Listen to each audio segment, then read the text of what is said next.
America and to the republic for which it stands, one nation, under God, indivisible, with liberty and justice for all. Thank you. Please be seated.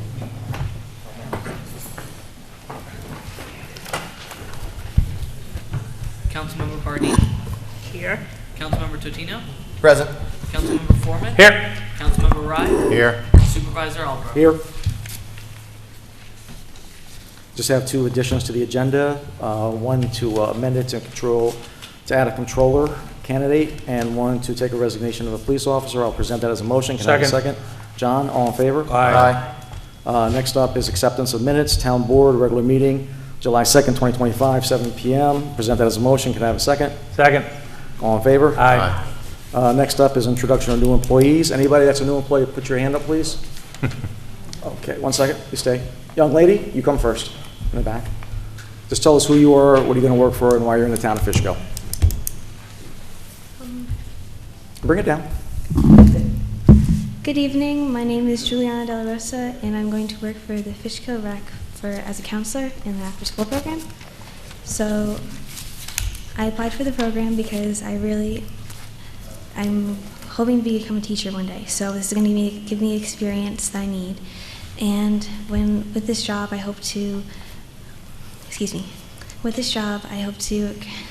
both create a safe and engaging experience for the people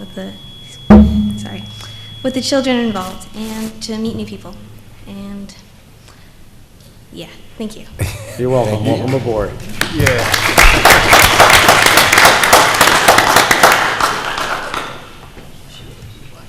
Yes, ma'am.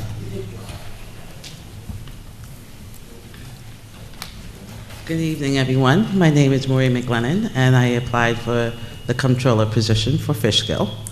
I have over 30 years' experience in accounting in non-for-profit and for-profit businesses, and I'm hoping my experience will be helpful in learning this new municipality that I'm hopeful to serve for a very long, long time.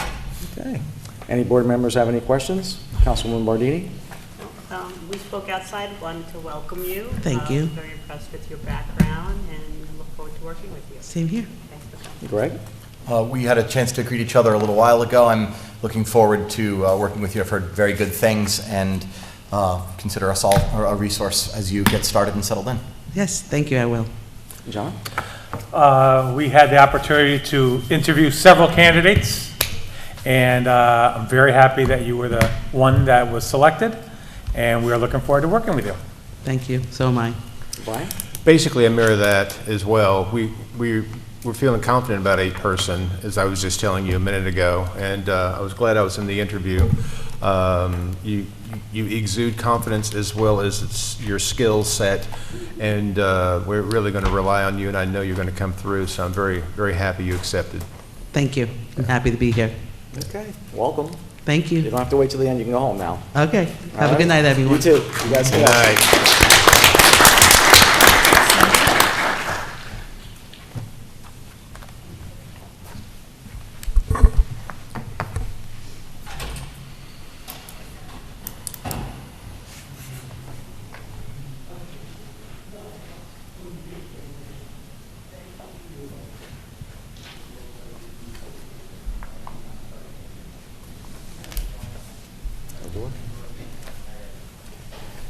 Next up is privilege of the floor for town items. Anything regarding the town of Fishkill, this is your opportunity to speak.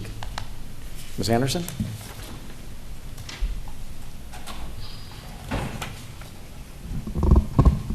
Hi, everybody. Bridget Anderson, 29 Pritchard Court in Fishkill. I'm here to talk about my favorite project, Healy.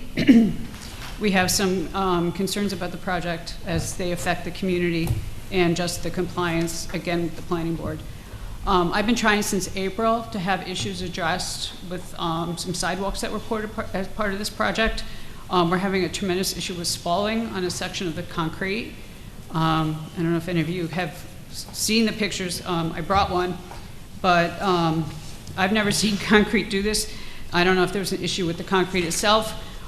When it was poured, there was some concrete poured that was poured, I believe it was in August. It was very warm. The DOT also made them take a section of sidewalk out because it didn't meet their spec, and it was re-poured. So I'm not sure if it was poured too hot, too cold, it was bad concrete, but I brought a picture of the concrete, and I encourage you guys. What was that word you said, Spalding? It's spalding, it's coming apart.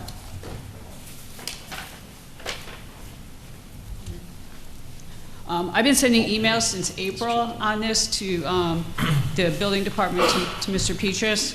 I received no responses a number of times. I sent them to Ozzy, I copied Joe in the office. I hadn't received a response. I mean, I can go date by date by date by date.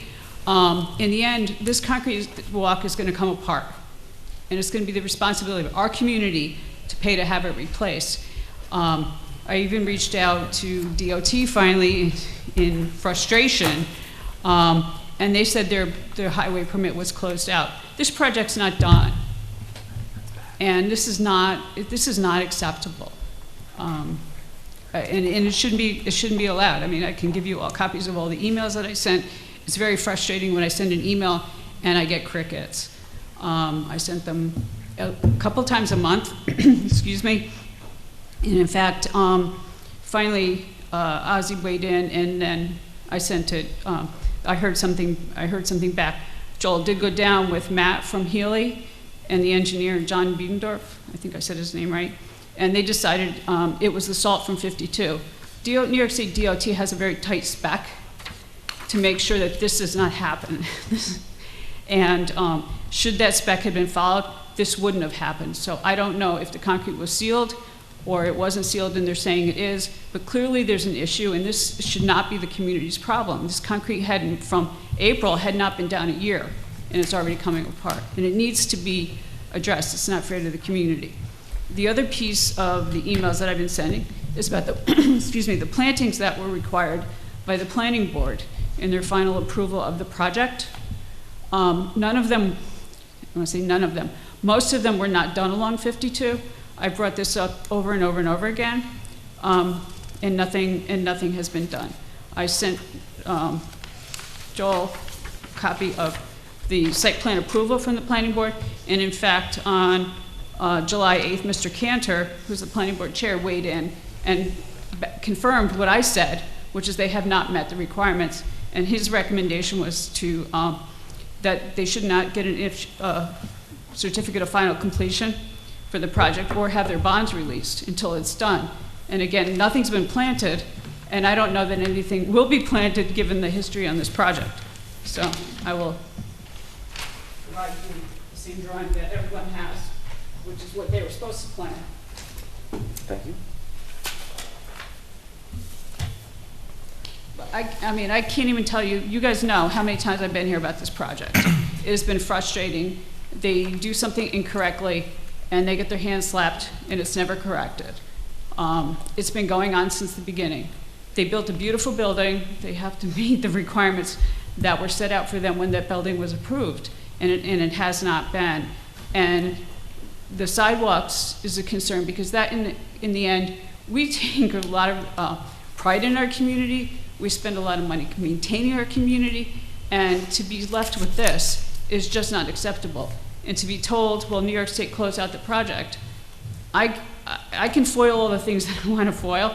I'm sure they did not close out this project prior to April 10th when I brought this up. So I'm asking for your help. For once, please don't stick it to the community. Do what's right. I can fill this room with, you know, another 50 or 60 or 100 people who all vote if that's what it takes, because this affects Fox Ridge also. Their sidewalks are doing the same thing ours are. And we deserve better. So, This project is right on 52. It's not 100 yards from where we're standing now.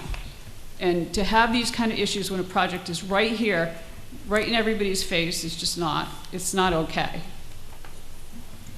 I know you and I have talked about this, and that's why I encourage you to come tonight, because I know Joel was going to be here. And quite frankly, you know, it feels like an obligation that wasn't met. You know, there's no doubt about that. How can we follow up and help with plantings and sidewalk, and, you know, why would we want to let it deteriorate more? I mean, they have spruce trees that are dying out there that they're trying to hide by weeds that they're not taking care of. They take a lot of pride in their property. They've always maintained, I think they maintain it very well. But they put spruce trees in that they were supposed to put in to provide some kind of a buffer between, our entrance and across the street. And the weeds in front of those spruce trees are as high as the trees. The trees are dying, but, I think the intent is that you don't see them. But this is it's just not okay. I mean, and I've brought this up since April. I mean, So, when Joel does his presentation, we'll have right. But I just want to make it clear, this sidewalk issue it's not even a blip on the budget of this project. That's a multi-million-dollar building that they built over there. And we don't deserve to be penalized and end up with a liability, which is what's this gonna be. We have a contractor go through and grind down every half-inch, difference in elevation of our sidewalks, so we have nobody tripping and falling. We take care of our things. Have you been having accidents, or are you just afraid? I haven't fallen over it yet, but if that'll help, I could trip on it the next time I run by. I wouldn't recommend it. Have you heard of anyone? Don't do that. Have you heard of anyone? Are we saying they use faulty cement? I don't know. That's what it appears to me. I mean, you guys know I was the facility manager at Dutchess for 30 years. The only time I've ever seen this happen with concrete was when there was a problem with the concrete. I wasn't there. I didn't test the concrete. All I know is this spring, when I started running early, this is what I found. And there's a problem. I've done property maintenance in my time in the HOA where I grew up, and I've seen that type of pitting on the surface of sidewalks when there's been prolonged salt exposure. So I know you mentioned potential with the road salt from 52. I feel like that could at the very least be a contributing factor. But if the concrete was done correctly and the treatment was applied correctly, this was a state spec that they enforced to make sure that this doesn't happen. So, I mean, we're not here having this conversation 5 or 10 years later. We're having this conversation, this concrete's not even 9 months old. If I recall, Beacon is having some type of issue with some of their sidewalks. They're doing Fishkill Avenue, Route 52, and if I remember the reports, it had something to do with. It was a bad mix. Yeah. So right. I guess it can happen. We're not asking. Doesn't happen a lot, but. No, I mean, in the end, they did a very nice job. They lived up to what they said they would do for us, and we're very happy. But this is not. I'm not asking to move a sidewalk. We deserve this sidewalk to be put in correctly, and New York DOT spec would not be such that this concrete would be like that after a couple of months of winter. It wasn't even that bad a winter. Refresh everyone's memory on your skill set. You just retired from DCC, right? Mm-hmm. And you were in charge of? I was in charge of maintenance. Maintenance. So you have an idea about these things? I have a degree. I've been doing this a really long time, guys. Yeah. This is not okay. This is not right. Yeah. And, quite if this happened at DCC? The contractor would have been ripping it out and replacing it, doing it right. Yeah, I got you. Right. All right? Thank you very much. Thank you, Ms. Anderson. Bless you. Ms. Finnegan? Hi, everybody. Thank you for allowing me to speak. My name is Karen Finnegan. I live on Wheaton Avenue in the town of Fishkill. I just want to really quickly address the Dutchess Mall. There's been some discussion about it going on, and it's been an ongoing discussion. I just felt that it was important for me to stand up and personally, as a member of the community and somebody who is in touch with a lot of people who have to go past that mall every day. I mean, it's been too long waiting to be demolished, cleaned up. It's a safety hazard. It is the doorway to our community that, it doesn't give the right impression of this beautiful area in which we live. There is, and I'm a layperson, I don't know all the laws, but I can't imagine if I let my lawn grow and had garbage bags in my front yard, that it wouldn't be long before I would face some fines over that.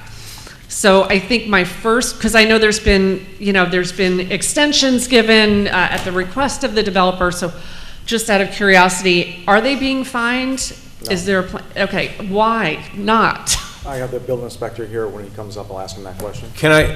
You're kind of Yeah. echoing everything I said at the last meeting, and one of the reasons why I wanted him here, because I've been here since '99, and it's been the same thing, and we're going into 2025 for a big celebration, and I'm with you on every bit of that, and yeah, so. Honestly, I think it would just be, if there was at least some kind of fine imposed and stop with the extensions, like there is some control that can be had at this point.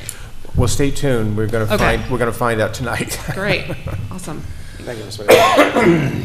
Anybody else? Mr. Malvarosa?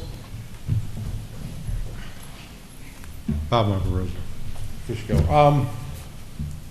It's late in the game for it anyway, but what I really did realize with the mall problem was that the elimination of all that lighting down there, it just makes it so easy for people to, dump God only knows what. And when it looks like that, people just think that's a good place to go. And I mean, it's been going for a long time. Like you said, I've been up here since '89. And that section of the mall was dying back then when they started closing up and everything. So the biggest thing I see is, like, you go by there, like, light, all of a sudden it's like somebody just turned It's horrible. the light off in a closet.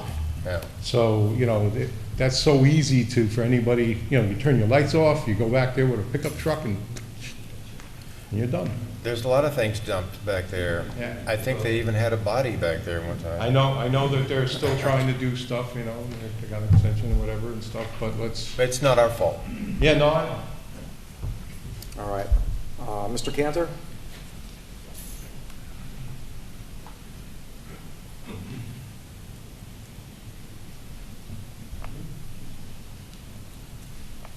Good evening, Fred Cantor, 443 Cedar Hill Road, Fishkill, New York.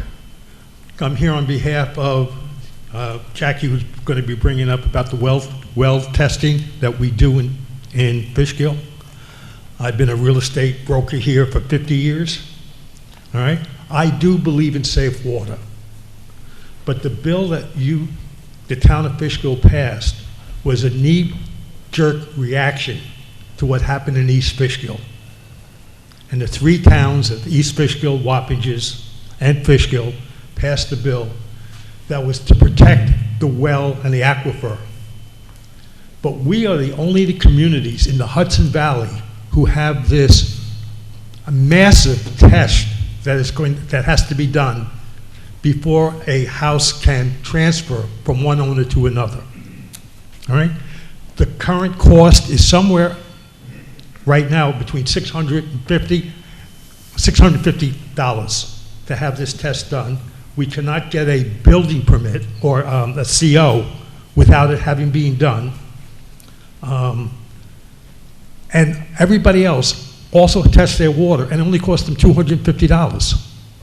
So we're putting an extra burden on buyers and sellers, depends upon who it is, but it's closing costs, all right? And as far as I know, for these chemical tests that are being done, we haven't found any since the bill has been passed. All right? So I would like to see it go back to the way it is for everybody else. We do believe in safe water. We do believe everybody should have a test. It's their option to do it. I don't know of anybody who has a well right now who doesn't have it done with who hasn't had it done. All right, everybody has it done. The only thing that we really find, which we do have a problem with, is E. coli. All right, and that's easy to fix, and it doesn't cost them an extra $500 and time. All right, and then we also have to wait. It takes us an extra week or two because we have to have the well tested and have to get it approved by the building inspector, who has to have it right off on it before he can even give us clear title. All right, so I really think it's time to repeal this bill all right? And again, very much in favor of safe water. I also have my executive officer of the Board of Realtors here, and I'd like him to expand a little bit more on that. Can I ask you a question, Fred? Sure. So, my wife is in real estate as well.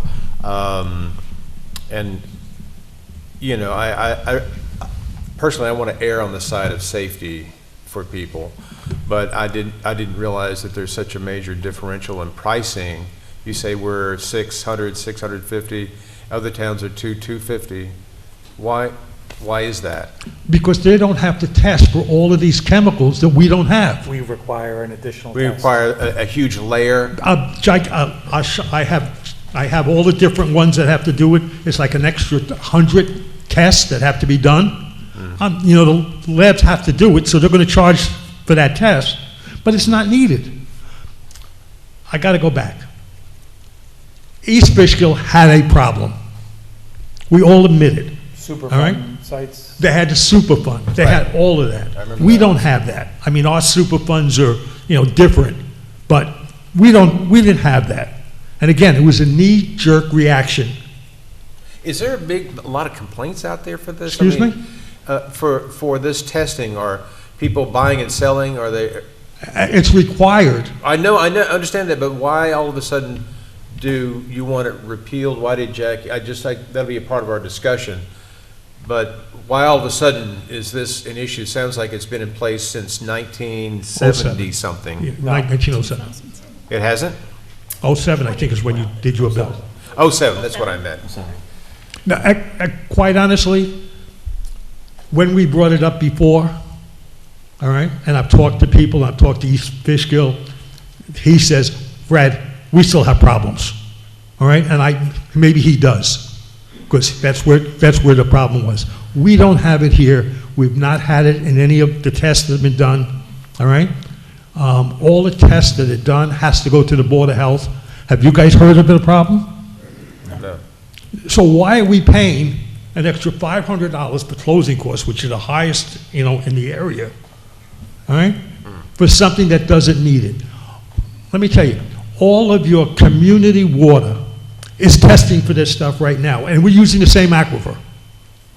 So if they find it, all right, but why are we putting the burden on just people who have wells, all right? When this first came up, we went to the county. They tried to get the county to pass this well testing, this, superior well testing. They did spot testing throughout the whole county, found nothing. They said, we're not going to do this. We're not going to add an extra burden for buyers and sellers. All right? I have been softly talking about removing this. It was very hard at the very beginning because we didn't know what we're going to find. We now have 18 years or thereabouts and haven't found anything. Do we have wells that have E. coli? Absolutely. We test for E. coli. Do we have ones that have salt in the water? Guess what? Our big well has salt in the water, all right? But we're not having to go through a lab test for chemicals that we just don't have a problem with. And if we have a leak somewhere, all right? But we don't have any manufacturing in this town, all right, or over our aquifer that's going to cause this type of a leak. And it was we had 2 or 3 places in East Fishkill who had it, all right? But we do not have it, and it's a burden, all right? And you're going to take soft water, every one of us, I have a well, all right? I don't want my well contaminated. Many things that we have done over the years to uncontaminate wells is we now require all gas stations. All the tanks have been removed, all right? Majority of homes now that have underground fuel tanks, when the buyer comes in, the attorneys are saying, you got to remove it, all right? We're doing all the things to protect. But why are we doing an extra $500 and an extra 2 weeks or 3 weeks for a chemical test that's not needed? and you know, if you could show me one instance where it happened, then I'd be different. But we sell an awful lot of homes, and it's just, and all of your community waters already test, all of them that, because all of our wells here, all right, all of the Fishkill, the town and the village, we get our waters from wells. We don't get it from the Hudson River. Beacon has the lake up above. We don't have a lake that we're getting our water from. Some of us, and I guess some of the properties in Fishkill are getting it from Beacon, all right? But all of those communities are being tested by the Board of Health. They're required to pay this additional money for them. It's the same aquifer. All right? Let's take the burden off. He has a question. Yes, sir. Thank you for being here tonight. So just so it's perfectly clear to everybody who's watching and listening, when somebody buys or sells a house in Fishkill, there are already tests that have to be done before a property can transfer. No. No, No, it's sir. not required. Only in our town. Only in Wappingers, only in East Fishkill. Right. Every buyer who buys a house and has a well normally has a home inspection. Part of the home inspection is to do a well test. Right. All right? So what they do is they run the water, depends if it's a vacant house, they have to run it for, a long time. If it's not a vacant house, they have to run the water so they get fresh water coming through. They go to the source of where it comes into the house. They take a little bottle, they send it to the lab, and the lab will tell you the basic things that we have wrong with the house. All right? That's the well test. We drink that water. All right? That's all that has to be done. With the town of Fishkill, they have to take the same water test. They do the same thing, but now it has to go to a lab. It takes a couple of weeks to get done. All right? We don't have that many labs, by the way, that do this. So it does take time, and we can't transfer the house. So it takes an extra 2 weeks to transfer a house. To get through the bill, has to be sent out to the building inspector. All right? Whether they do anything with it, they just need it. All right? If it fails, it normally is because of E. coli. So what they have to do, go back, is they throw bleach into the system to clean up the E. coli. All right? And the E. coli, if you ever notice today, when they build new houses, they put the wells above the ground. They stick up. Back in the old days, they buried it. To bury it, you have a better chance of something getting into it. All right? But we test it. We test it. All right? And then they shock it, and they clean it up, and they have good water. What else can I tell you? It's just frustrating. And again, we're trying to save money, and we're trying to save time. All right? And we're still very much involved with safe water. If the town gets a report from your town well that it has contamination, you're responsible for taking care of it, correct? Yes. And what do? They do whatever they have to do to clean it. But all the reports that you have from the town of all your water systems, you don't have any of this stuff in your water. Right? Besides salt. Salt is the And we problem. all have salt, and there's no way we're going to get rid of it. But in my house, I have a water softener. Well, that's Because salt we too. have, regardless, we have hard water. All right? And, I go back to being here with the Toll Brothers people. They all came in and complained, I won't say the B word, but complained about all of their equipment falling apart because of the hard water. Well, the way you get rid of the hard water is to add salt. All right? It's different types of salt, but We got it. Thanks, Fred. Thanks, All right. Fred. Thanks, Mr. Cantor. let me have John Greening come up and Sure. let him finish up. Yes, please. Thank you. Fred covered pretty much everything. Hi, my name is John Green, and I'm the Executive Director of the Dutchess County Association of Realtors. So Fred and I, with his involvement in the association, we represent about 1,200 Realtor members within Dutchess County. and advocate for home ownership and property ownership rights as part of our mission. But as expanding on a couple of things that Fred mentioned, there's two different types of well testing you can do. The basic bacterial test, which most home buyers do complete as a part of their home inspection, where they test for E. coli and coliform. That's the one that costs about $200, $250. It's quick, it's very routine, and most buyers that are buying outside of Fishkill and East Fishkill are getting that test anyway. In Fishkill, a Part 5 test is required, and that, as Fred mentioned, costs upwards of $650 or more. It takes a lot more time, and it adds a whole nother layer and potential for, not even potential, real delays in many sales. When test results are filed with the town, nothing's done with them. So if the town isn't using the data in any meaningful way, then there shouldn't be a mandate for it. It just doesn't make sense. Of course, another financial burden, a buyer is now forced to pay $500 more in order to purchase a house than they would in any other town. New York has the highest closing costs in the country next to California, so why add another financial burden when it's not really necessary for a buyer?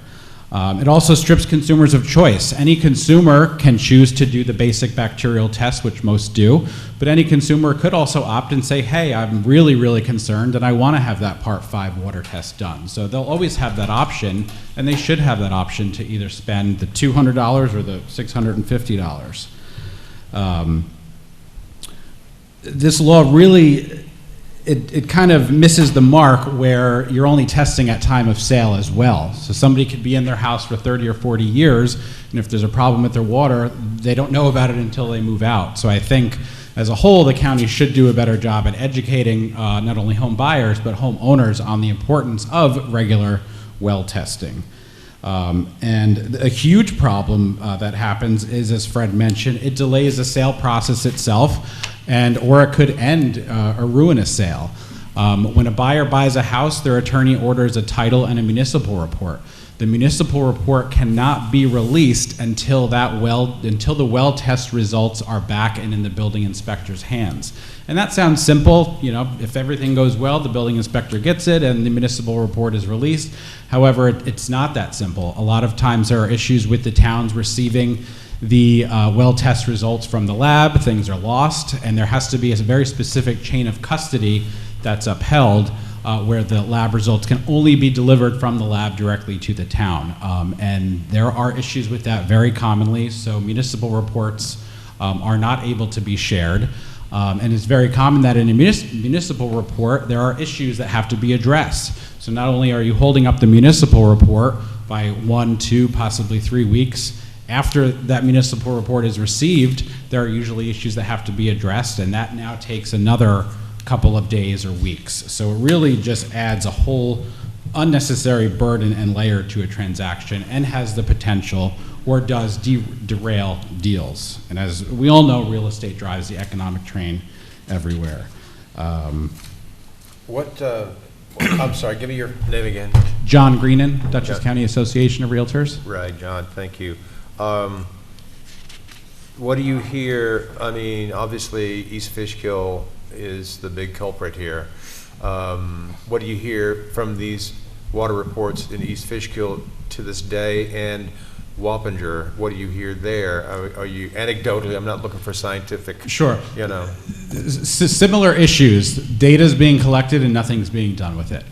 but do you hear of chemicals being found in East Fishkill and Wappinger? Do you hear of those kinds? You don't hear? Not to my knowledge, no. John, if you go, it's appsapps.dutchessnewyork.gov. You can look at all the private well testing results for East Fishkill, Fishkill, and Wappingers. Yep. And I honestly only looked at Fishkill because that's what I'm concerned about. And I went through almost every house, and there's nothing there, you know, of that. It's good, like benzene, you know, and chemicals that we might expect to see if we were in a brownfield. Not a single house had any of those things. And again, the bacterial E. coli is present, not in significant amounts in most of the wells tested, but it's there and there's something people can do about it. And, Right. you know, I don't care how long your closing takes. That's not why I'm doing this. And I understand people sometimes closing is, Sure, understood. you know. Yeah. But there's no safety issues that have been revealed in any of these testings in the town of Fishkill since this well testing has been implemented. So I don't see why we have to mandate people to do it. It would be a smart thing if you're buying a house that you want to, test the water. But mostly all these chemicals that are tested, they're not in any of our water. Again, we're very blessed. We have an aquifer that is above the town of below the town of Fishkill. We implemented aquifer protection laws, which we did in my last stint as a town board member. So I think it's a burden to homeownership. We all talk about we want people to afford to buy a house. Well, this is an additional, burden to people for home ownership. So I think, people, thank you for coming. I think Fred and you have really discussed this and brought out the things that I wanted to bring out. But, you can go and look at the website. It's there. Thanks, Jackie. The association is there as a resource for, all towns if you want to have a conversation of, different ways to, promote education for homeowners. We're here. We'd love to be a part of the conversation to, come up with a solution. Last together. question. I guess this would have been brought out if it's a fact, but mortgage companies don't require the test? Some lenders will require certain tests. Certain well, but if it's a well? Yes. Yeah, what do they require? Typically, it's just a bacterial test, not Right. a Part 5 test. Okay. Yep. Thank you, sir. Thanks a All lot. right, thank you. Thanks. Yeah, I agree with you, Jackie, Councilman Bardini. We've had this in law for about 18 years. Probably 55% of our residents have their own private wells. And I'd like to give them a $650 savings and take that burden off their plate, especially the way inflation is going. So I'm going to support your idea when we discuss this later. Anybody else like to speak? Hi, ma'am. Sheila Naw, Milholland Drive, Fishkill. Welcome. Came to tilt at the same windmill. I came to the February or March meeting. I came a month later. I'm still waiting to hear anything back. Could you just refresh us what you were here in May? The The deer. Oh, the Fishkill deer. Police Department Yes, I remember you chose, elected to kill a young deer. They left the body where it was. Yes. They fabricated a response to my inquiry, and when it was pointed out that they neglected to tell the truth, they fabricated a story to cover up their original lack of truthful answer, and also proceeded to provide me with tape recordings of Somebody some else. poor man being pulled over by the police, talking to the dispatchers about his messy divorce and a custody battle, and people running red lights, and had nothing to do with the issue. And I felt that that was certainly careless on their part, and I just find it not particularly responsive that I get no response. I came to the meeting so you all could know. Ozzy, I followed up with an email to you saying, please, what is going to happen now? You said you would forward something. That was 2 months ago. Even if they're really busy, in 2 months they couldn't come up with a third version of events to pacify me. I voted for every one of you except one. And let me tell you, I will never vote for you again because you're not doing a damn thing and you're condoning their behavior. Okay. Do you have anything to tell me? Did you ever get a response to your Yes. inquiry? Yes. And then why wasn't that Any forwarded? animal that's destroyed will be removed immediately by the highway department. Animal that's not sick will not be destroyed. So it's a difficult. But they can leave the body, No, they can't. They got to remove it. and that was okay though. They left it there for 3 days. I didn't say that was okay. The procedure will be to contact the highway department and we'll remove the body and get it out of there. And if the animal is healthy, we're not going to kill it. Okay. So, if it's 3 days, if it was one of these people in the audience, excuse me folks, not meaning to cast aspersions, and they shot a deer next door to their house or in their backyard, They can't and do they that. left the body there, that's acceptable. No, they can't do that. You can't shoot an animal They within can wait 5. 3 days, No. maybe longer, You can't shoot you wait for can't, somebody else to discover it and call it in. you can't shoot an animal. A private person cannot shoot within 500 feet of a dwelling. Well, is anybody on the department educated to that fact as a result of this? Scott, you remember us discussing that? Can you give us a little update on that, please? Yeah, we've, Go to the podium. Go to the yeah, podium. we've spoken to the chief.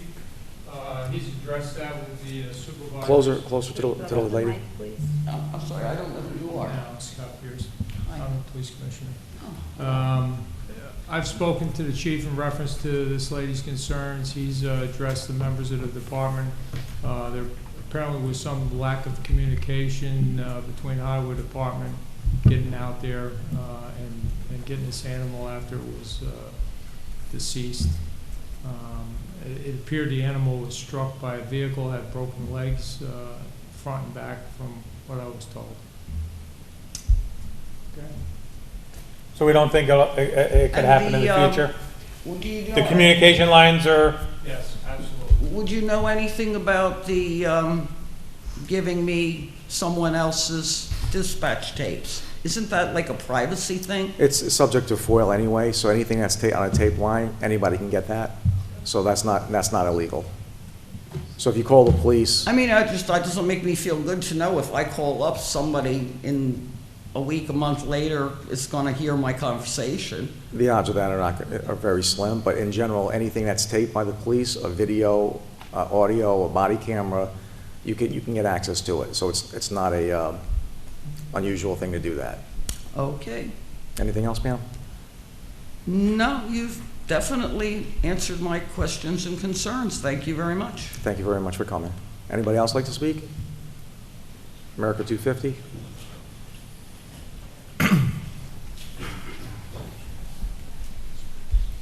Hi, good evening. My name is Keith Riley. I'm co-president of Friends of the Fishkill Supply Depot. I'm here this evening to present a collaboration with the town of Fishkill and the Friends of the Fishkill Supply Depot with a grant proposal for June of 2026. Next year marks the 250th anniversary of the signing of the Declaration of Independence. Our organization has been working on a grant offered by the Hudson River Valley Greenway entitled Fishkill and the American Revolution.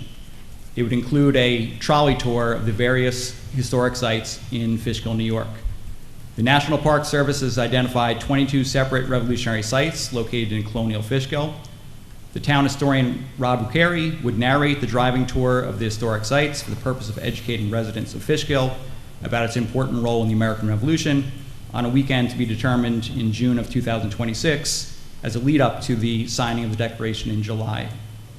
In collaboration with the Friends of the Fishkill Supply Depot, the town of Fishkill would submit a Hudson Valley Greenway Communities Planning Grant to obtain outside funding to cover the costs of the expense of the trolley rental, educational pamphlets, and temporary markers. If approved, the Friends would create an easy-to-follow information tour guide corresponding with each stop. The trolley tour would be publicized through each organization's website and social media. The trolley tour would be free to the public. And as part of the Greenway grant, the town would provide in-kind match in a way of services such as photocopying, advertising, allowing passengers to pick up at the community center. Our chairman and the town historian are planning to submit a grant prior to the deadline of September 8th, but it will need the approval of the town of Fishkill board at their September 3rd meeting in order to be eligible. So I'd like to present everyone with a more in-depth copy of the proposal and the budget breakdown. And then, if possible, I'd like to request an approval vote that could take place at the September 3rd meeting so we can meet our deadline. I'd be happy to answer any questions that you may have about this grant partnership, and thank you for the consideration. Thank you. Would you have your contact information on that? Yes, it is. Good. And would you have the list of the sites you guys have identified? Yeah, so just for the public to know also. So what we envision is it would start at the town hall parking lot, and then Site 1 is the lower barracks, Site 2 is the Fishkill Supply Depot, Site 3 is the Van Wyck Homestead, Site 4 is the Brinkerhoff House, Roundout Cemetery, Site 5 is the First Academy, Site 6 is the Samuel Loudon Print Shop, Site 7 is the Trinity Episcopal Church, Site 9 is the Dutch Reformed Church where Enoch Crosby was held, Site 10 is the where Washington's sword was issued or made. Mount Julian is Site 11.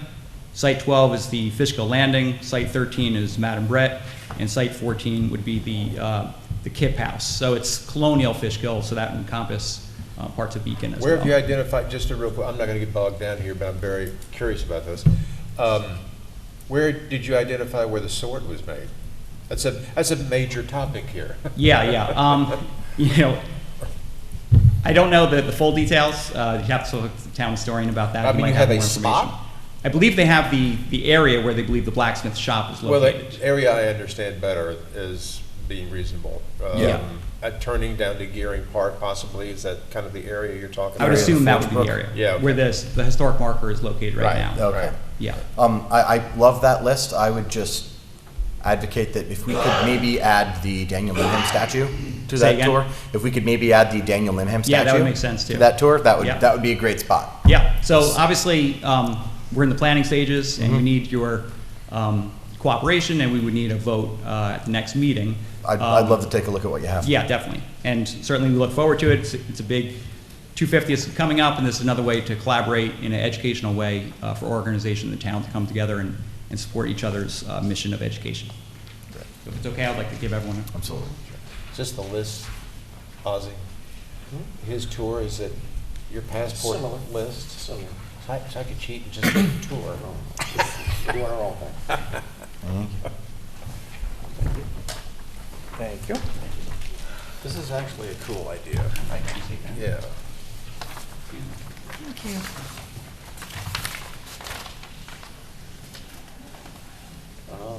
Ms. Wilson? Yes. Can you prepare a resolution for this for the next meeting? Sure. Accept this? Yes, thank you. Okay, thank you, I appreciate it. Yep. Anybody else that hasn't spoken? Mr. Khan? Johnny? I'm just gonna wait. How you doing? Good evening. John. My name's Johnny Khan. I am an alternate on the ZBA rather, and I've been an alternate for 2 years now, and it's come to my attention at the last meeting that we were appointing, there's 2 vacant seats coming up, and we were appointing somebody that was an alternate, and I just figured I didn't have to reach out because being as an alternate for 2 years would express my interest.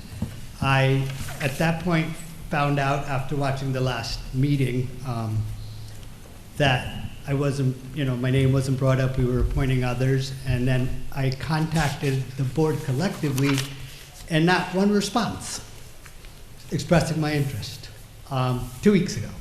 I did hear from one individual on the board, but the rest, failed to acknowledge even the request. I came across, you talking about the email that you sent to Debbie to forward to us? Actually, I sent it to Debbie, and I didn't know it goes to Becky, and then Becky distributed it to everybody. Yeah, I saw that recently. I mean, whatever, it's, Yeah. here we Anyway, are today, though. But Yeah. my question is, why are we outsourcing this if we already had 2 alternates? I wanted you to be on in January. That doesn't matter what you wanted, it's just going by what's ethical. And again, I'm on this committee, on this board for 2 years now. And I don't discredit the individuals you're choosing by all means, but one of them hasn't sat there and put in their diligence of, due diligence of time, continuing education, educating themselves. Again, not discrediting it, it's, it is what it is, but more so, why wasn't I considered or contacted? That's the problem I'm having here, as a collective board. Well, the question you asked about, why would we be appointing someone who wasn't an alternate is the question that I raised at our last board meeting. Right, And I was able to obtain a collective table to this meeting. Just so that you are aware of town board procedure, resolution can be placed on the agenda either directly by the supervisor himself or by a motion and a second by 2 other members of the town board. Right, but So, you so the issue of there being, 2 resolutions on tonight, one of your fellow alternates and the same individual from last month, would be that the individuals who introduced that resolution a month ago would have done so again. That's, So I'm just, why wasn't I considered? Why would I be on this board as an auxiliary or alternate for 2 years waiting and not even given the opportunity or a chance to be interviewed per se? That's, again, not discrediting anybody here. no. I think we know. failed as a You've been board. very, very respectful in how I think we you've broached failed the as a topic. board. It's exactly the question that I raised Yeah, I think previously. we failed as a board. It's just, and again, you didn't have to choose me. I just wanted acknowledgement for the, just respond. I'd have been okay with that. The main focal point of me being here this evening is nobody responded except one individual. Was that Jackie? Yes, reached out several times. Yes. And just looking for that answer. Nothing, crickets. I called you a little late in the game. You but- called me 2 hours before I our know, meeting I today. know. Yeah, that's not acceptable. I'll give you my apology, Johnny. I would like you to know that in this process, without being approached by an applicant directly, I have not reached out to any of the applicants for this position by myself, as I feel that a board discussion should be held between the members of the board, and if we were going to, move to a point where we're actually going to conduct a formal interview, Right. that any questions that I would have for any of the candidates would be best to have in a more formal setting as opposed to an informal type of way. So it isn't that I was ignoring No, you. I get I it. didn't engage with anyone until I received a specific request from an individual for a conversation. Sitting on the ZBA as an alternate is as an applicant waiting for a seat to open. 100%. So that's contradicting what you just said. Like, why would I have to contact you and say I'm applying when I'm already there waiting for an open seat? Well, I'm completely in agreement with you. My point is that I did not reach out to any of the people who expressed an I interest, understand. preferring to hold those comments until there was a more formalized, I would just think, as an formalized venue for alternate, that. waiting for a seat to open, you would not automatically get it. It also depends on your engagement, your attendance, your experience Absolutely. in education. Mhm. So I'm not saying I would just automatically, yeah, I'm waiting, I'm an alternate, I'm getting it. No. But obviously, the interest is there. Right. It's always been there, or else I wouldn't be sitting there for 2 years, educating myself. Exactly. And to be It's- bypassed and not even be put on the agendas, it's embarrassing almost. I've been an advocate for Fishkill for 40 years now, and this is my home. Again, I'm just shocked. I'm just shocked. Thank you, Mr. Khan. Thank for you. coming. Anybody that hasn't spoken would like to speak? Want to speak, Ms. Anderson? Bridget Anderson, and I wasn't going to bring up my second favorite project in the town of Fishkill, but I will since it's already been brought up. Can you bring the mic down? Sure. Which is the Duchess Mall. I've spoken to you guys a couple of times, and I believe the last time was a couple of months ago, in which I actually brought you a copy of the property maintenance code and explains the violations that exist at the Duchess Mall, and in fact that they should be cited and fined. And the comment tonight that said they haven't been fined and nothing has been done just further proves my point. Is we can all come here and say whatever we want, but nothing changes and nothing gets done. That mall's looked like that for years. We voiced this concern when I worked at the college, and we opened our site at the Duchess Mall, which was very successful. But you're driving up to that place and you see that mess, and I think we were promised that it was going to get cleaned up and it was going to get addressed, and it hasn't been. So I don't know why any of us bother coming here and saying anything, because nothing seems to ever get fixed, even when you're handed the law. Can I make a remark? Go ahead. Thank you. There are a lot of things that we do, so I take issue with that. I'm going to tell you something, and I'm just as aggravated as you are about that. Just give me a second. Okay. I'm the one that said I'm finally done with it, because I know, and we need to have that discussion tonight on how to proceed.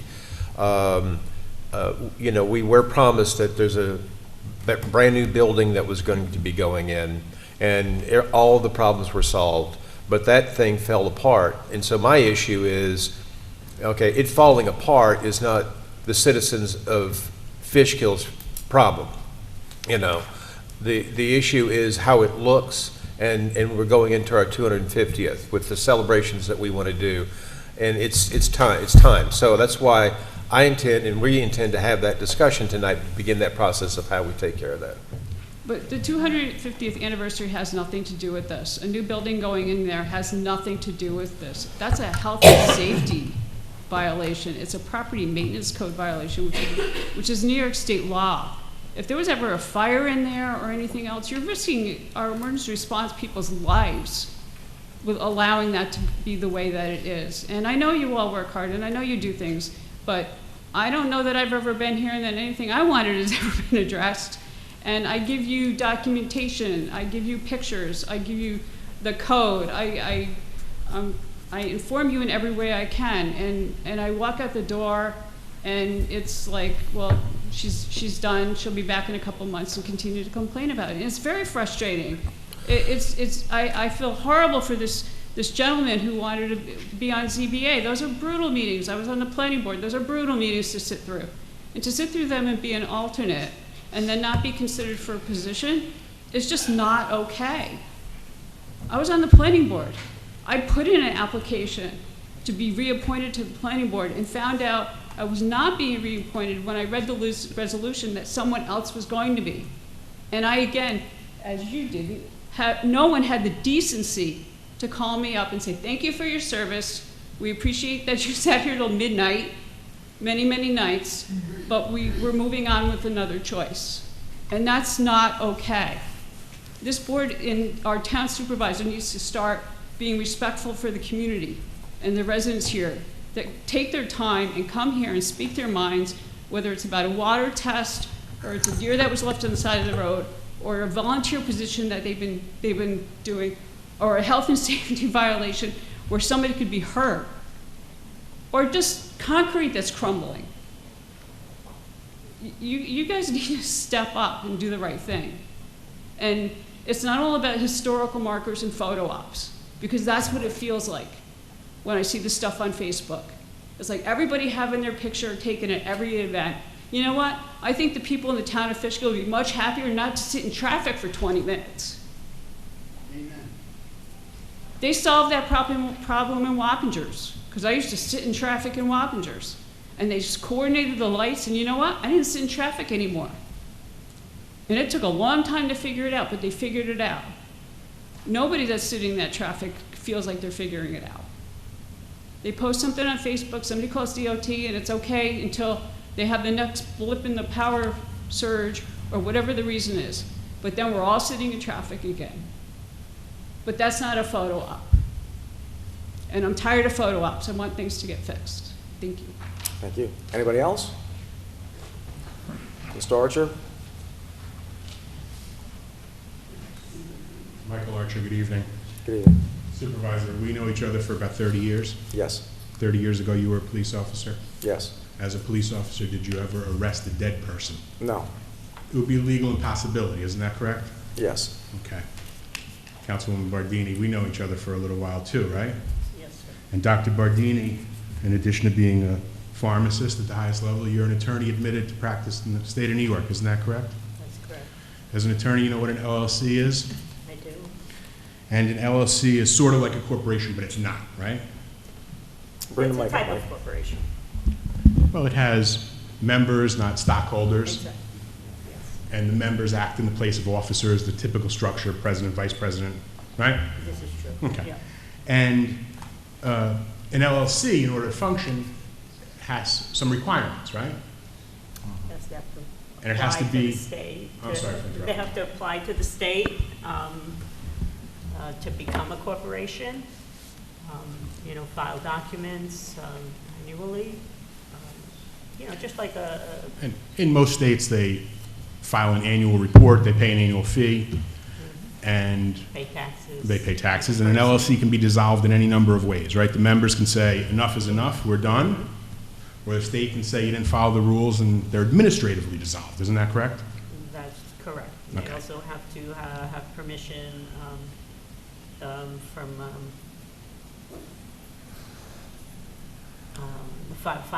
file final taxes, and then Right, yeah. they can get permission to dissolve. To wrap up business. Right. Right. An LLC that's in good standing has the ability to conduct transactions, right? Buy and sell real estate, get an insurance All the things policy. a person could do. Same thing, pretty much the same thing that a person would do, right? Become an applicant before a town, right? And when an LLC ceases to function and there's an application pending, what happens to that application, if you know? It should become void. It dies, right? Just like the dead person you can't arrest, a defunct LLC can't continue to operate. And a defunct LLC, midway through a permit, once they've been defunct for, let's say, a year, they couldn't transfer the rights of that application and whatever benefit they've achieved from it to another individual, right? I am not aware that they can do that. And when an LLC that's no longer an LLC continues to operate in the town, it's not just a matter of clerical nonsense. It could be criminal, right? It's a fraud. Certainly breaking the law. Could be a fraud. Right. If you're saying I'm a member of an LLC that no longer exists, you're potentially offering a false instrument for filing. Michael, make the questions toward the board, not like you're doing cross-examination. Why? Oh, I have. Thank you. I'm going to get to the rest of you. I think he's just getting started. Oh, I'm just getting started, John. We've known each other. I'm going to the men's room. We've known each other. I don't have my attorney with me either. We've known each other a quarter century as well. But this isn't the seventh inning stretch. This is pregame warm-ups. Oh, absolutely. So, What's the point? well, the point is, if an LLC had an application pending, and a year ago they became defunct, and they continued to run along with their application and didn't tell the town would be a victim. And the lender would be a victim, right? It's not just the town, it's the person putting the money up behind it. And I sent a letter to Mr. Gaba, I got no response, like other people who stood up here tonight and shockingly got no response. But I'm gonna put you on notice that the town's a victim, and I know about it, and I have proof 6 ways from Sunday. When the time is right, I'm gonna give it to you. And, you know, I think it's gonna really be an embarrassment because a member of that LLC is also a local elected public official. Town didn't know that.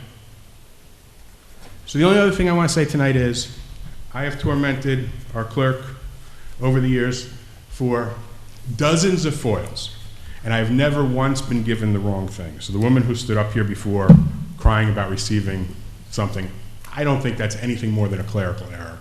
And that complaint should fall on deaf ears because, and I think she's shocked that I'm defending her this evening because I've beaten her up before in the past, but I have never once not been provided with what I correctly asked for. There was one occasion when I didn't quite ask for things correctly and I didn't get what I received. But stay tuned, and the town's a victim, the lender's a victim, and the people behind me, they don't know it, but they drive by this every day, they're victims. And the time has come that this has got to stop. Are you mentioning something that's on the agenda tonight? Well, I think I have the right to rise again for agenda items. This was a general town item. Okay, thank you, Mr. Thank Archer. you. Anybody else? Mr. Broccoli? I have sort of a question. Well, sure. Sort of. My name is Dominic Broccoli, Continental Commons. I was just looking for clarification. We filed for a permit on July 2nd last month. So it marks 10 years that my project is in front of the town. And I submitted the fee that was needed, insurances, whatever it was, that was required of us to get a building permit to start. We apparently were missing an address. So we were told, I just need to clarify how this process works because it's now 1 month and no address has been submitted for my project so I could go forward with building. Would you have an answer to know why there's a 1 month delay? Joel?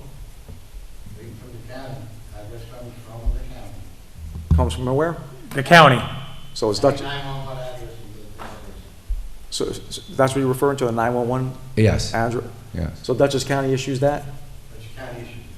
So a search, Dutchess County Emergency 911? So Call their, who would have submitted it to Dutchess County? I don't submit it. You Is submit it, it- Joel? Who submits it to the county? We submitted to the county. Okay, We submitted it on July the 8th. okay. Not got an address So Now, you're looking there's for an address? I mean, there's an address already on the Address for gas his station. property. Oh, Right. okay. So they can Right. identify. Because You're shaking the his head permit, no. the permit can't be No. issued without a 911 address yet. from, It's a vacant lot. Right. Vacant lots do not have addresses. So when you file paperwork for a vacant lot, you need an address, which is assigned by the county. so you've submitted the documentation to the county to get that assigned. They send it back. I don't They haven't know done the that answer yet. for it. Okay. It's up to the county. So there's, the thing that I find unusual is, you know, we have the gas station on the property, which already has an address. Why is it taking a month to get an address for the adjoining property? No idea. Is there someone we could contact in the county? Can we make a phone call? Sue Serino. No. She's the county. It goes from the county. We have no control of that at all. Does it normally take a month for this? I've got people Emergency waiting 7 to services. 8 weeks.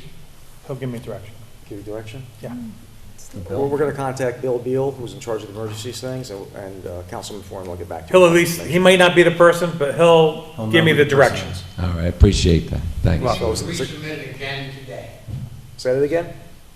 It was resubmitted today? Submitted again today. Okay. I appreciate it, thanks. That's it? Anybody else? Privilege of the floor? All right, here and now, we're gonna close that out. We're gonna start, going, next thing up is, liaison member reports. I'll start with Greg tonight. Thank you, Supervisor. Just want to give a big shout out to everyone involved from the town for the phenomenal July that we had. Our last meeting was before the 4th of July. So the town and village observances for the 4th of July all occurred more recently than that. Just wanted to give a big thumbs up to everyone who was involved. And I wanted to specifically call attention to the young men and women of our police cadet program. Ran into several of them last night at the National Night Out event, and again, a big tip of the cap to our police department for organizing a great event, to Jay Mayetta from REC, and everyone from Highway, Buildings, Grounds, Parks for facilitating a great program. But I had a chance to speak with Detective Jason Betley and Detective Sergeant Jason Murtaugh, who are in charge of our police cadet program, and our cadets had a very, very busy July. I just wanted to highlight some of the things that they've achieved in the 1 month since we were last here together. On July 3rd, cadets Katucci, Butcher, Murtaugh, and Testa provided an honor guard for the Hudson Valley Renegades for their 4th of July festivities. On July 4th, cadets Murtaugh, Butcher, Toplanage, McSorley, and Testa provided an honor guard in front of Village Hall for the village's annual reading of the Declaration of Independence, which was a great event, and I saw some of our elected official colleagues there. It's a great thing to do, another fantastic event. From July 20th to the 26th, cadets Murtaugh, Toplanage, Mendez, and Testa attended the Cadet Police Academy. Now, this is a very high-level event. It's held at Westfield State University in Massachusetts. For advanced cadets, they receive really advanced and rigorous training in a lot of aspects related to the law enforcement profession.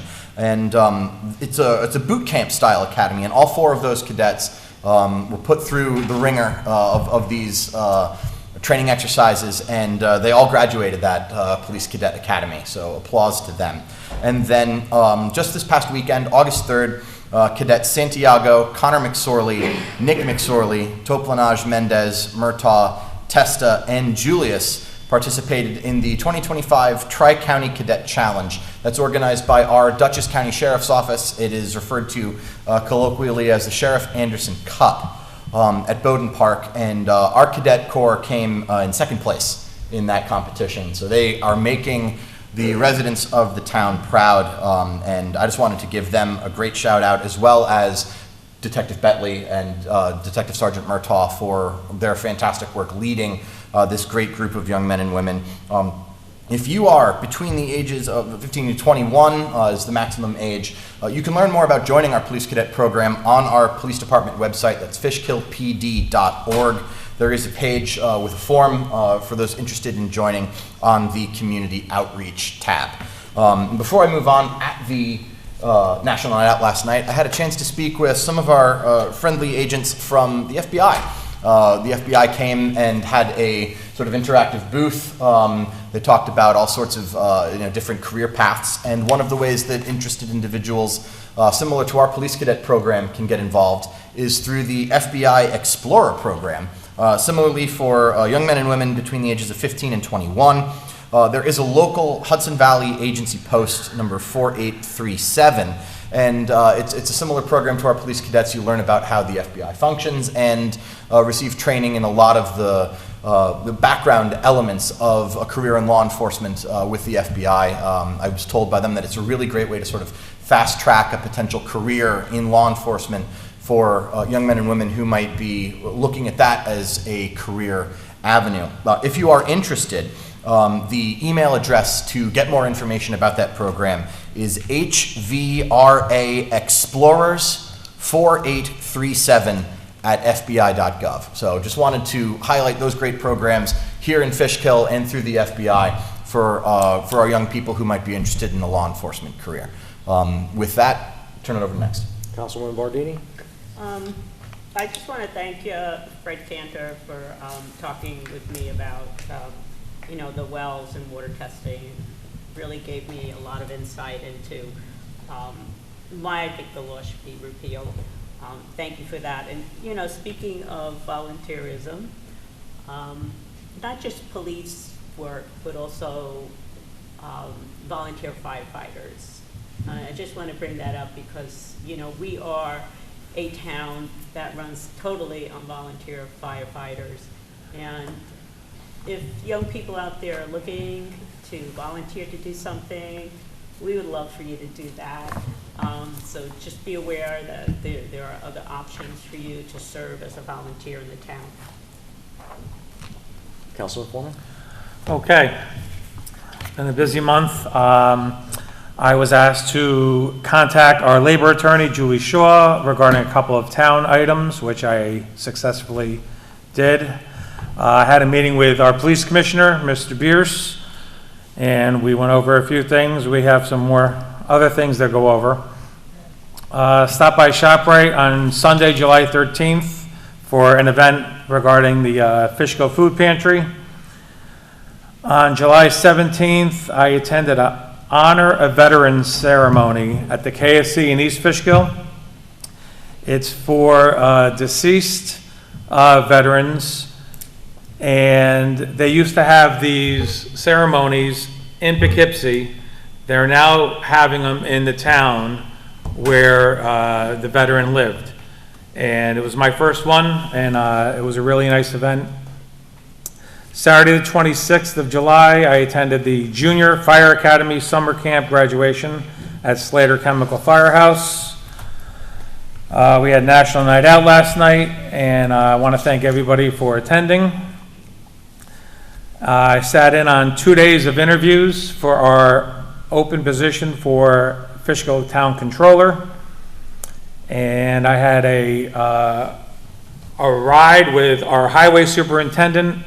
We spoke to a couple of residents who have issues, and Carmine, as usual, did a great job explaining himself, and he's really a good asset for the town. But I do have one item to bring up. I'm going to ask Police Commissioner Bierce, unless there's other ideas, to ask the police department to identify streetlights that are out. And maybe they can contact Joe. He'll need one person to send them to.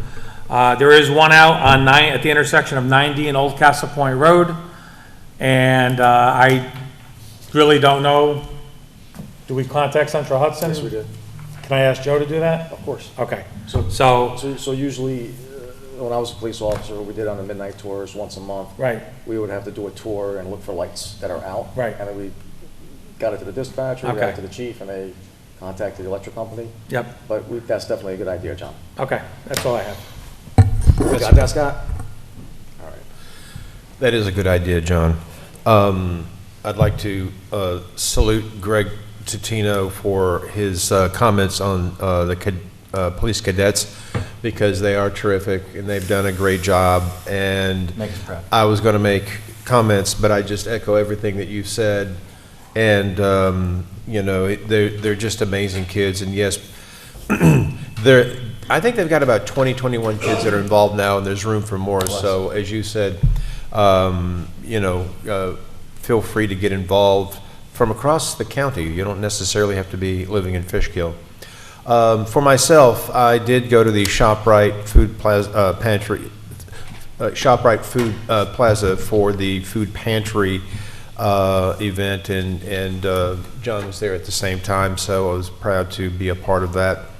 I attended the Slater Glenham Fire Department Junior Firefighter Summer Academy. I actually went during the day for 2 days. I was not able to make it for the graduation, which I think you guys went to the graduation, and I would love to have been there.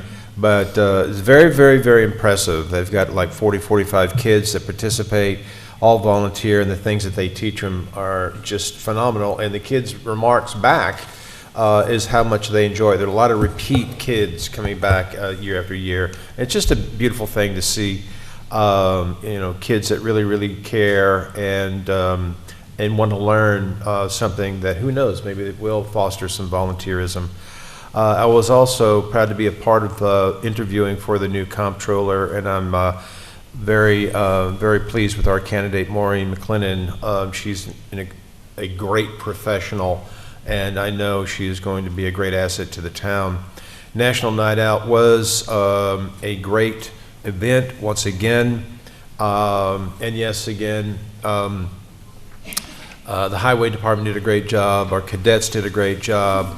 The rec center and Jason, everybody did a great job. It just was fantastic, and we appreciate all the different organizations that came out, and certainly our police being there, and all the let's see, we had Chelsea, we had Glenham, and we had Rombout fire districts that were there, so that was very, very helpful and very, very great participation from them.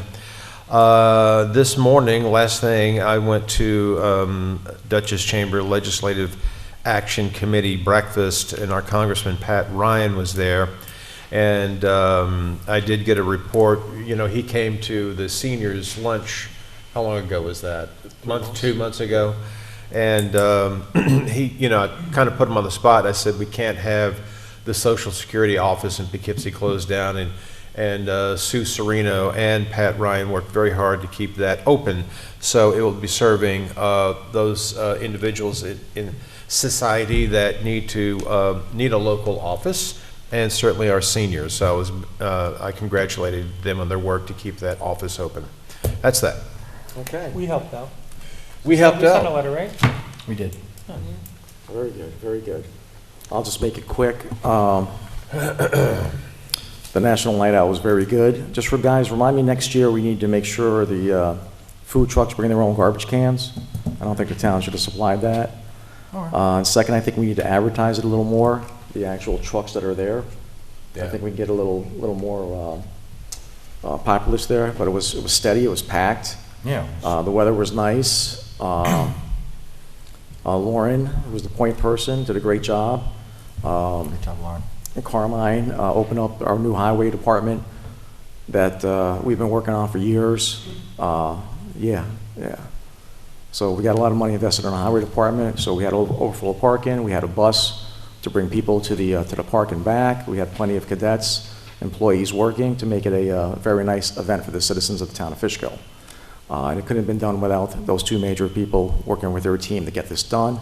We had an employee that was sick recently. We wish her well. She's recovering very nicely. We had our staff donated days for some convalescence time, and some employees helping her getting back and forth to the doctor's office. So you have a great team here in the town of Fishkill. Yeah. We respect our employees, our citizens, and if there's something that you're there that you haven't gotten satisfaction with, I encourage you to come to these town board meetings and let us all know. Sometimes things are not responded to, maybe not in a quick manner, but we pretty much get everything done at a 99% rate. And if we do miss something, please come to the meeting, come to the podium, hold us accountable, and we'll get on it. So I'm glad that people come to these meetings. I remember when I was coming to these meetings in 2002, there's a partition in back of you where that camera is. It was closed, and maybe 1 or 2 people would attend these meetings. That was it.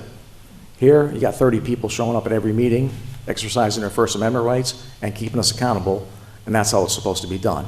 So I'm very proud of this town board, all the work we've done in the last 5-6 years, and we've done a lot. We've done a lot of infrastructure projects, a lot of roads, and we're promoting our history, and I know some people don't like history, but I love history. We've been blessed with it, and going into the 250th anniversary of this great country of ours, we are all blessed to be here, and Fishkill was a part of it, and the supply depot was a main part of this evolution of what we call America 250, and the British, their objective was to split the Hudson Valley, and if they did that, we would have lost the war.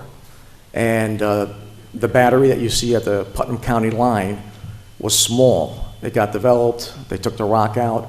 That was a path that if the British tried to get through there, there's 4,000 Minutemen ready to attack, and this was the key to victory. You think about when you're reading our history, you look at the Bickerhoff right here on Route 52, the Battle of Saratoga, the generals marched 4,000 Hessian and British soldiers right down our Route 52 Main Street in the town of Fishkill, right down the street. Imagine that sight of 4,000 captured soldiers coming through here. So yeah, we're a little focused on the 250th, and maybe we're not concentrating on other things as much as we should.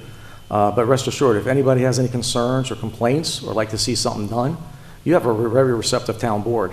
And I encourage you to contact me or any other board member or come to these meetings. You're more than welcome. I don't take anything personal.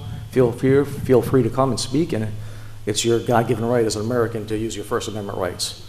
So we got presentations coming up, and the first one, I'm going to do the young man, the hooligans. Sir, you go first. You've waited long enough. Yes. So just tell us who you are and what you're here for.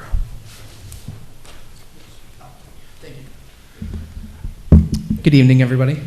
My name is Pat McGinnis, and I'm here to present about my study abroad experience this summer. It is called Hooligans and Homicides, where I traveled around for 3.5 weeks over in the UK and Ireland, and it was all made possible due to Councilman Rye, as well as the rest of the town board and the town of Fishkill Police. Without them, I wouldn't be able to do the prerequisite to this course, which was a ride-along here in the States first. And I just wanted to say thank you and share my experiences with you all.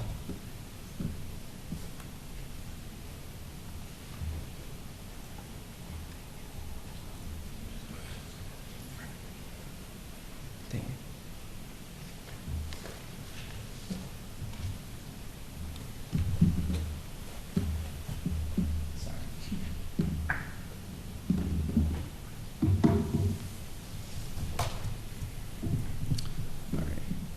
So a little bit about me. I've been a town of Fishkill resident ever since of April 2012. I graduated Our Lady of Lourdes Catholic High School up in Poughkeepsie, New York in 2023. And ever since I've been attending George Mason University, which is in Fairfax, Virginia, right about 30 minutes right outside DC. I'm studying a Bachelor's of Science in Criminology, Law, and Society, concentrating in criminal justice, minoring in forensic science and forensic psychology, and my expected graduation within my undergraduates is fall of 2026, so about 3 semesters from now. So a little about the program. It was a 3.5-week study abroad experience. We traveled over to Liverpool, Nottinghamshire, which are both in England, Tullyallen Castle, Glasgow, Dumfries, which were all in Scotland, Belfast, which was in Northern Ireland, and Dublin. And we participated in activities with the UK, Scottish, and Irish police services, where we listened to presentations and activities with them, and basically just learned how they do law enforcement over there in a totally different society. And like I said, in order to make this trip possible, I had to do a ride-along here in the States, so thankfully, with the help of Councilman Rye, as well as Detective Sergeant Murtaugh and the rest of Town of Fishkill Police, I went on a total of 3 ride-alongs with them.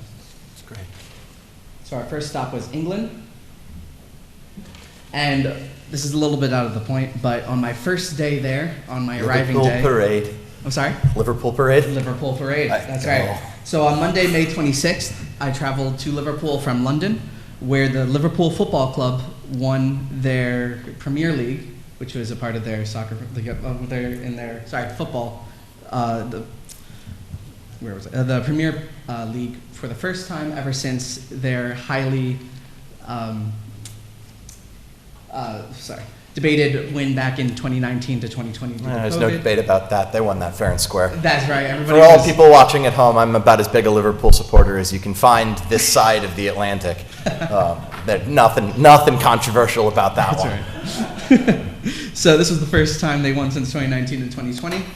And their 10-mile-long parade route actually ended right in front of my hotel. So it was quite an experience to trying to get to my hotel from the train station.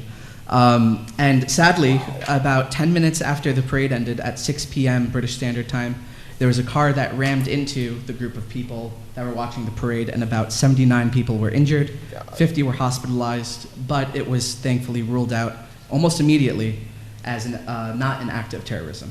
If it was an act of terrorism, it would have completely kind of locked down the city, almost ended our trip. It could have been really bad. And before I go into the Merseyside Police, this is the police ranks over in the UK. The biggest thing to notice is how their officer, or our officer, is known as their constable. And their chief constable is the equivalent to our sheriff or chief of police. It's almost like an elected position. So instead of their badges that they wear, they use shoulder pads as well as like sleeve patches that have their constable number and their identifier and their insignia.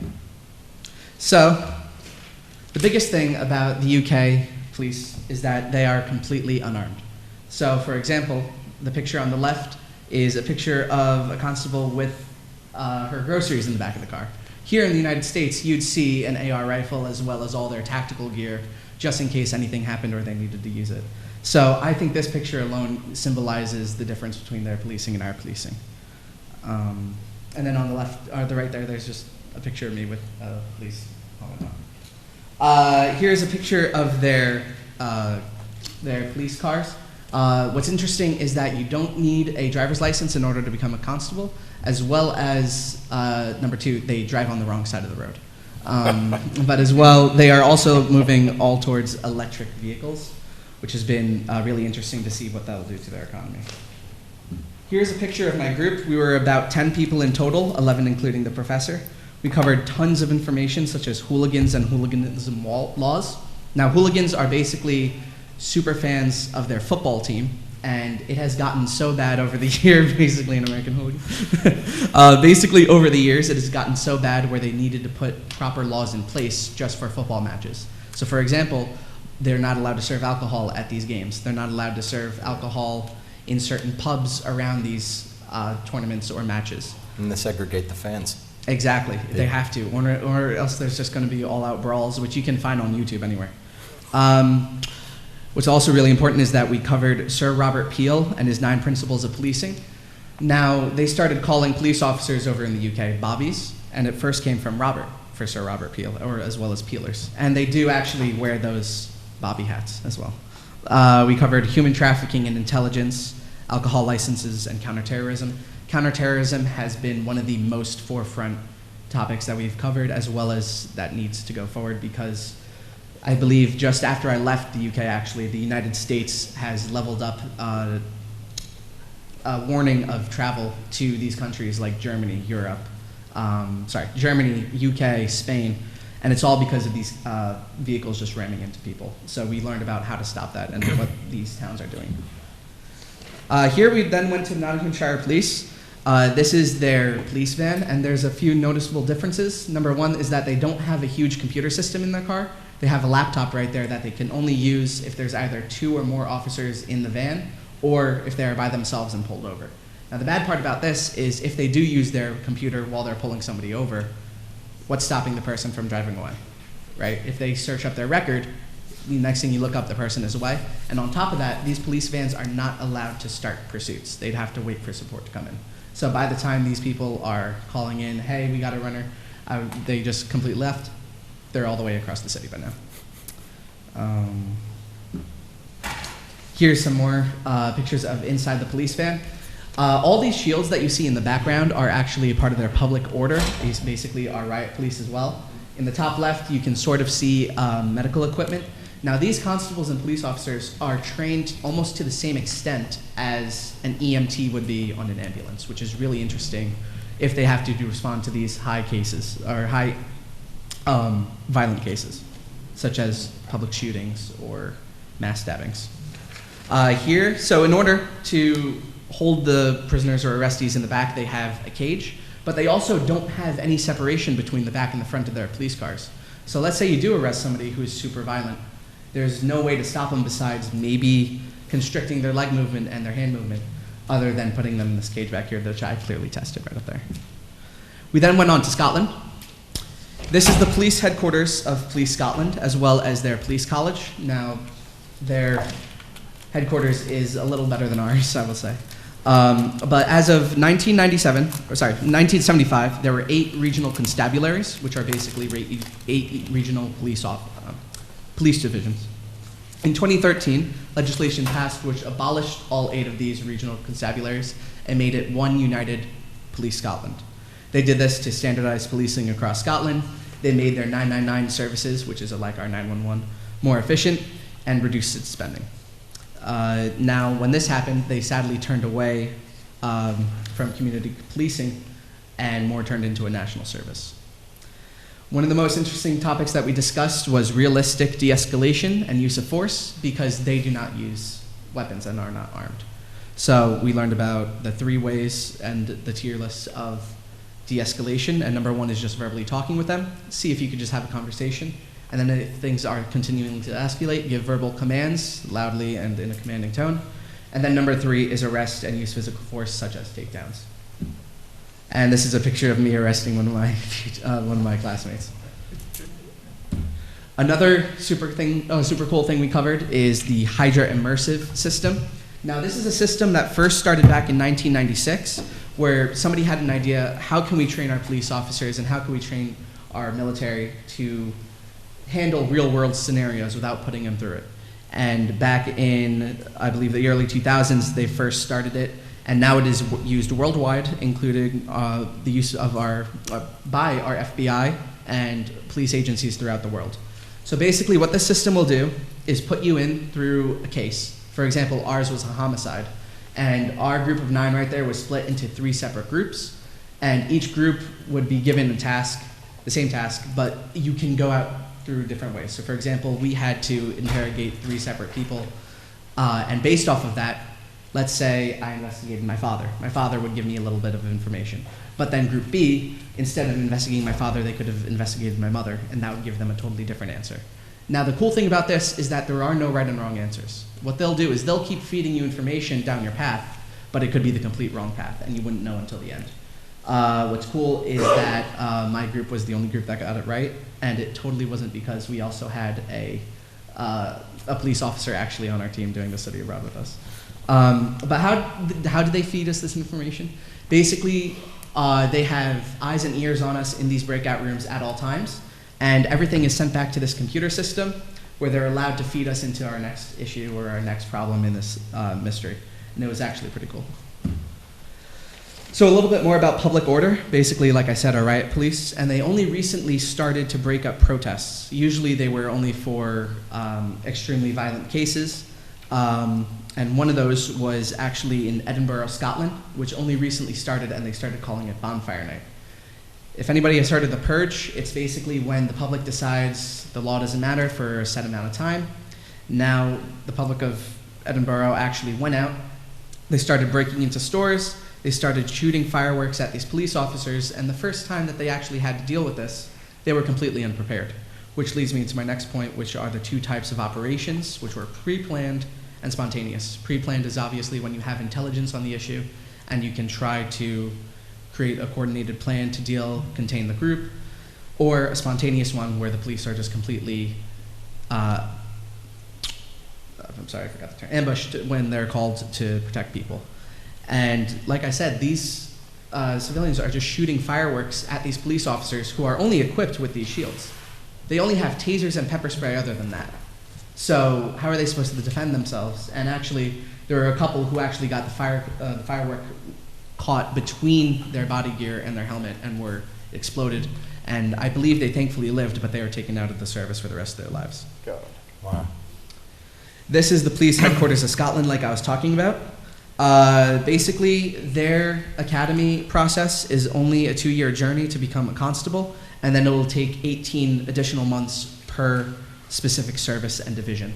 And these police services throughout the UK and Ireland have, instead of, let's say, our highway patrol, or let's say our village and town of Fishkill police, they'll just have one with multiple little outposts. So for example, if we're talking about Fishkill, we'll have the town of Fishkill police, and then instead of a highway department, we'll have the town of Fishkill roadside division, where they're able to go do pursuit tactics and all of that. So when I said that they were completely unarmed, I kind of lied, because they do actually have one response unit throughout the entire of their services, and it's called the Armed Response Vehicle Unit, or the ARV. There are about 500 armed response officers throughout Scotland, and they use the Glock 19 and the G36 rifles. And people may be asking, why don't these officers just use less lethals?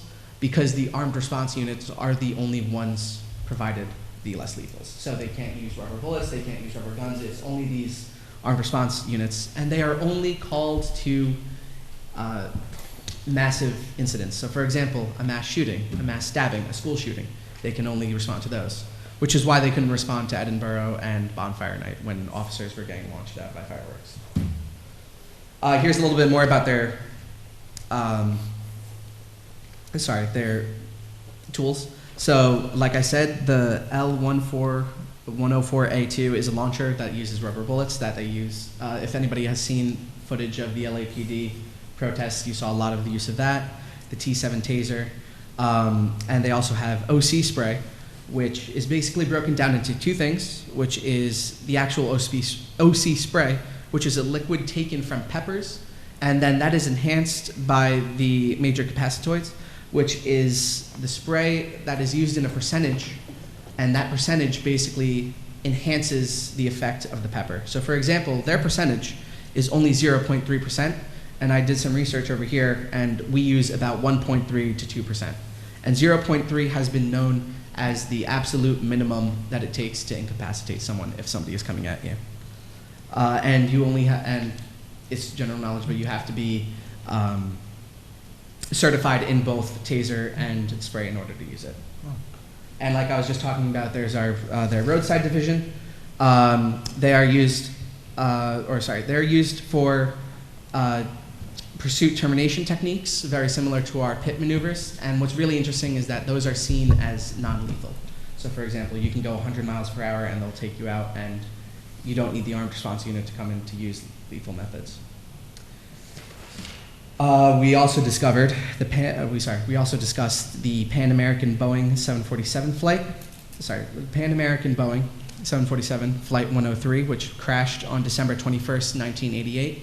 And if nobody remembers that, or if anybody was too young, basically it was a flight leaving from London Heathrow Airport, heading over to JFK on December 21st. And thankfully, it was delayed. The scheduled takeoff was 1800, which is around 6 p.m. And the destruction of it was by an IED, or improvised explosive device, that was exploded at 7:03 p.m. If this flight was not delayed, it would have exploded right over the Atlantic Ocean, and all forensic evidence would have been lost. But like I said, thankfully, it was delayed, and a total of 259 people on that flight were killed. 190 of them were American. And the size of the crime scene was the biggest one that they've seen, which was 845 square miles all across Scotland. Wow. And as of today, there are still trials going underway where they actually just arrested and apprehended the suspected bomb maker, and the scheduled hearing and trial for that is actually April 20th in 2026 in DC, which is actually super interesting that it's still going on today. And of course, in a case like this, you won't be able to handle this on your own, because this is back when they were having one regional constabulary deal with this. So there were a total of 12 police services all over the United Kingdom that helped. The Met Police, which is almost like their equivalent of the FBI, as well as our own FBI. We then move on to what is actually pretty interesting over there called CCTV. They have about a total of 5.2 to 7.3 million CCTV cameras throughout the entire country. And this is all mostly privately owned, such as Ring doorbell cameras, but they can be extremely useful, where basically back in 2016 when there was a terrorist who blew up Ariana Grande's tour over in Manchester, they basically took all of the footage that they found throughout the city and matched it exactly up to when the terrorist first walked out his door up until exactly where the bombing happened. So with that usefulness, we can kind of look back at cases, which is super interesting to help. And thanks to that, there have been a lot of legislation that passed that has helped the first aid of victims in these bombings. And then we and then we went over to Northern Ireland. And the Northern Irish are a very tricky subject. Back in the 80s, there was everything, I mean, I'm sure everybody can remember what happened back then, which was the Troubles. That was when the IRA was doing public bombings in order to try to send the message that they need their own independence. And back in 1998, this ended with the Good Friday Agreement, which also changed the police service of, the RUC, the Royal Ulster Constabulary, into the police service of Northern Ireland. And these are pictures of the peace walls. Now, the peace walls are walls that went in between neighborhoods that segregated Catholic families and Protestant families. Now, this is the key subject of tension between the communities. And there are actually more peace walls up today than there were back in 1998. And like I said, these peace walls are still closing today. So this is a picture of us passing through the open gate. And then let's say at 8 p.m. they will close and segregate these communities again. We then went over and visited the police service of Northern Ireland, where this was one of the only police forces that are actually armed. And it is not because of the Troubles. It actually dates back to the original founding back in the 1600s, which is super interesting. And like I said, they used to be the former Ulster Constabulary, and they changed back in 1998, and it was all because of the Good Friday Agreement, but they did not change their mission. So for example, there was an officer we were talking to, or a constable, where he had the RUC uniform on. He went to go to his break room, changed into his now PSNI outfit, and continued and did his same task. Now the PSNI are obviously not really welcomed in the center of Belfast because of the ongoing troubles, the effects of the Troubles. So for example, this picture has PSNI, MI5, and the British Army are not welcome in this area. And this is all because back in the Troubles, the common phrase was the PSNI, or the RUC works hand in hand with the British Army. And the original point of the police were to be a middle ground between the military and the civilians. So when the citizens of Belfast saw that the RUC, or now PSNI, are working with the British military, they were obviously upset. And our final destination was Dublin, where we only spent a day with the Garda. But very similarly to Police Scotland, they are one united police force throughout the entire country. And what is also super interesting about Ireland is that their civilians are allowed firearms, but it's only for rodent control as well as sport shooting, such as skeet shooting. And the most common, or the police service that they work with the most are obviously the PSNI, because as of today they have an open border. So for example, if you were to travel between Northern Ireland and Ireland, it would be like traveling from New York to Connecticut, just right over a highway with absolutely no borders. And they have a very heavy emphasis on community policing. And just to wrap up, I just wanted to thank my professor for running this trip. Although this was our last trip, I believe that this was a once-in-a-lifetime opportunity. I also wanted to thank Detective Sergeant Murtaugh, as well as the Town of Fishkill Police, Councilman Rye, and the rest of the town board for thanking you for helping me make this trip possible. Absolutely. And to my parents, thank you for supporting me throughout these years. Thank you for sending me to school and being able to take this blessed opportunity. And all this information was conducted within my own research. So, thank you. Way to go. Well done, man.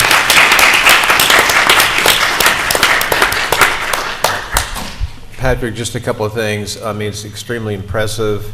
Your background, your studies, everything about you is impressive. It was a great presentation. It's very professional. Thank you.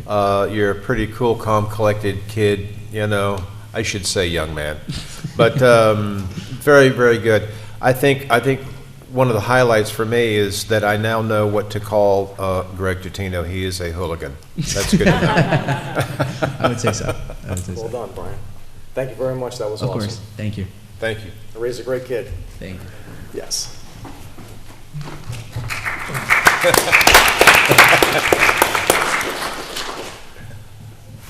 Good job.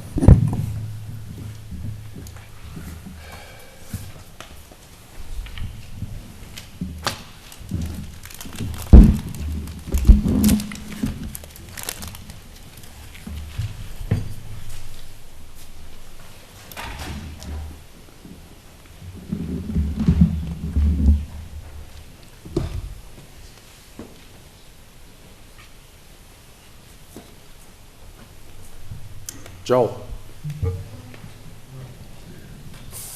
Batter up. No, you can't. All right, before we start, I want to ask you a couple questions. Yes, well, I want to ask you some questions regarding, in the beginning. All right. A few years ago, we had a complaint from the residents of Fishkill Woods, correct? Regarding out-of-warranty repairs? Yes. Okay. You remember how many households were affected? 20, 25 in that range? 20, 25, yeah. So those were out-of-warranty work, right? Yes. Were we able to negotiate with Toll Brothers to make remedial action for those homes? Yes. Okay. So that's not doing nothing, right? Right. So in theory, the warranty was over. Right. Toll Brothers didn't have to do anything for those residents, correct? As per Toll Brothers, yeah. So you and me went and be above and beyond for the residents of the town of Fishkill that lived in that development and took care of them? Yes. Thank you. I want to make sure. Pointed out the code violations that you had corrected. I'm not saying that. After I turned the town of Fishkill into New York State, Mm-mm. failure to enforce the code. No. I was not supervisor at that time. I'm just saying what happened. I was not supervisor at that time, and I went through my predecessor emails. Not one time have you complained about that situation to him. They were non-existent. So there was out-of-warranty work, and we took care of it. Correct. Okay. Healy Brothers came and built the big project across the street, the car dealership. We got complaints about the wall. Right. What did we do with that complaint? You guys took me to the zoning board of appeals. Okay, so we created a law Correct. that would allow us to appeal your decisions. Correct. Okay. Do you consider that doing nothing? No. Okay. I also had a special meeting with the community hosted by myself and Brian Rye. You remember that, Brian? Oh, absolutely. Was that doing nothing? That was a big meeting that was here. Yes. We coordinated the whole thing. And then, if I'm not mistaken, several of us on this board also made sure, and we were out there at the sidewalk and everything else, walking back and forth with DOT and with Healy and with their contractor to make sure things were done. As far as the chipping, of course, that's not our issue, but as far as the laying of the concrete, but we certainly want to help that. But we've been involved, and that's why I said I take issue with the fact that we don't do anything, because this board does stuff. In addition, when we cleaned up that area in front of Fox Ridge that leads to Fishkill Woods, we were able to get a portion of the walkway to come into the town rec parking lot. Is that correct? Yep. Joel, is that correct? That's correct. That was at no cost to taxpayers. Correct. Okay. So we've done a lot for that area. So let's go to the questions that the lady mentioned. What is wrong with the sidewalk? What is your official documentation? And As far as the sidewalk, I met with Matt, like Bridget said. I met him Okay. out there, and we talked about it with John Bodendorf also. Okay. And John Bodendorf felt that it was because of the salt from the state road. Bridget's response was she felt that it wasn't done correctly because she didn't think it was sealed. State DOT signed off on the project. So it's in the state right-of-way. We have no control over it whatsoever. So if they signed off on the project, there's not much I can do about it. Bridget, again, had the state come out and look at it with all the stuff that's going on there. I don't know what they said about that because they haven't contacted. They claim it was sealed. My question was, I don't know if it was or not. I don't either. There's obviously something wrong with that concrete. If that was a town project, I would certainly hope that the town would have made sure the contractor replaced it. Well, the state made them rip the sidewalk out once, though, didn't they? I know, but Did we do it? I think. So Joel, excuse me, Joel, so let me get this straight. Yeah. So the state did inspect it and found that there was a defect in the sidewalk and made him tear out a portion of the sidewalk and made him redo it? Not in reference to what she's talking about now. No, that was something Okay. totally different. That was a different situation? But they made him rip it out once. So Which sidewalk did they make him rip out? the section in front of the woods. And this was during the period of the construction for Healy Brothers? So when the concrete comes to the town or any municipality and gets poured, Yep. do they do a test or it has to be a certain? They do a test, yes. They do a test? Okay. Especially when it's state involved. They do the State test. involved. They have everything tested. So the state would make sure it's up to code? Advanced testing, if I'm not mistaken, did all the testing for everything over there. So they have all the testing results for whatever. And the only way to get the building permit is the state to approve that the sidewalk was done properly? Right. Okay. State approved it. So hypothetically, we don't like it. Is there anything that we can do about it right now? I don't know what they said when they were out there a couple weeks ago. Nothing. I don't know that they came out. They were there. I have no idea. I have no idea. They said somebody contacted them and they went out.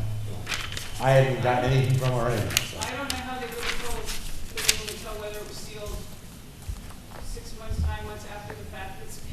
It shouldn't be doing what it's doing. There's something wrong with the concrete. If there's something wrong with the concrete and I the don't state know. approved it? I have no idea. But if something was wrong with the concrete, wouldn't the whole sidewalk be bad? That whole pour is bad. That whole pour The is whole bad. section from No, you? that whole section where they poured the new, remember they dug it up because Yeah. they did the space back with handicap access. Yep. The section that they pulled out is where the problem is. When I was out there with John Bodendorf and Matt, it wasn't that bad. Yeah, it's just continued. And they felt the same thing, that it was because of the salt. Well, I've walked through there and I've seen a It's couple heavy-duty chips. salt from the state of New York. You No, know I've walked out there and I walked through the new pathway free of charge that we got in the beautiful plantings all in that area. Fox Ridge is very happy with what we did. We're able to get them to push the signs back a little bit and everything blends in very nicely. I've walked the sidewalk. I've seen some pitting. I've seen some, I would be concerned too. But New York State certified that it was done properly. And the reason They is. signed off on it. They signed off on it. And the reason that it's scarring is that it's because of the road salt. That's what they feel. Is the road salt sitting on it, scarring it? Can we sweep it off in the future so we can preserve it? What can we do to make sure it doesn't get worse? I'm not sure about that. Who shovels it? The HOA shovels it? They do. They're Okay. responsible. We shovel it. Mhm. We don't put crushed salt on it. The Right. guys take real good care of it. We don't have another set. The whole rest of the sidewalk that they poured is fine along 52. It's just this one section of concrete. You guys have a very big performance bond for them, and you have a maintenance bond for them. Make them do, make them do the right thing. Hold on, Ms. Anderson, Ms. Wilson. Can we force the state of New York to do something that they already signed off on? What would be the process for that? I mean, I'll look into it and I can get back to you. Okay. Offhand, I don't know. I'll speak to Joel. If they've signed off, it'll depend on what the bond amount is, what is left to be inspected on the town side of things. I mean, you have to go back and conduct your inspections in accordance with the plans that have been approved by the planning board. So there's a lot of layers to it, but I'm happy to speak with Joel and get a better lay of the land as to this specific project. Good, good. And I'm glad you mentioned that. Performance bonds.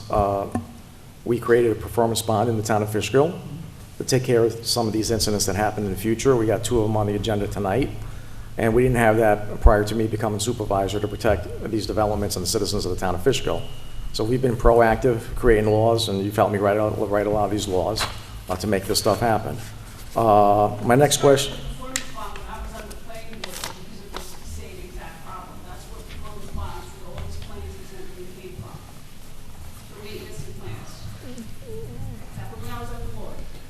I passed a performance bond law. Right.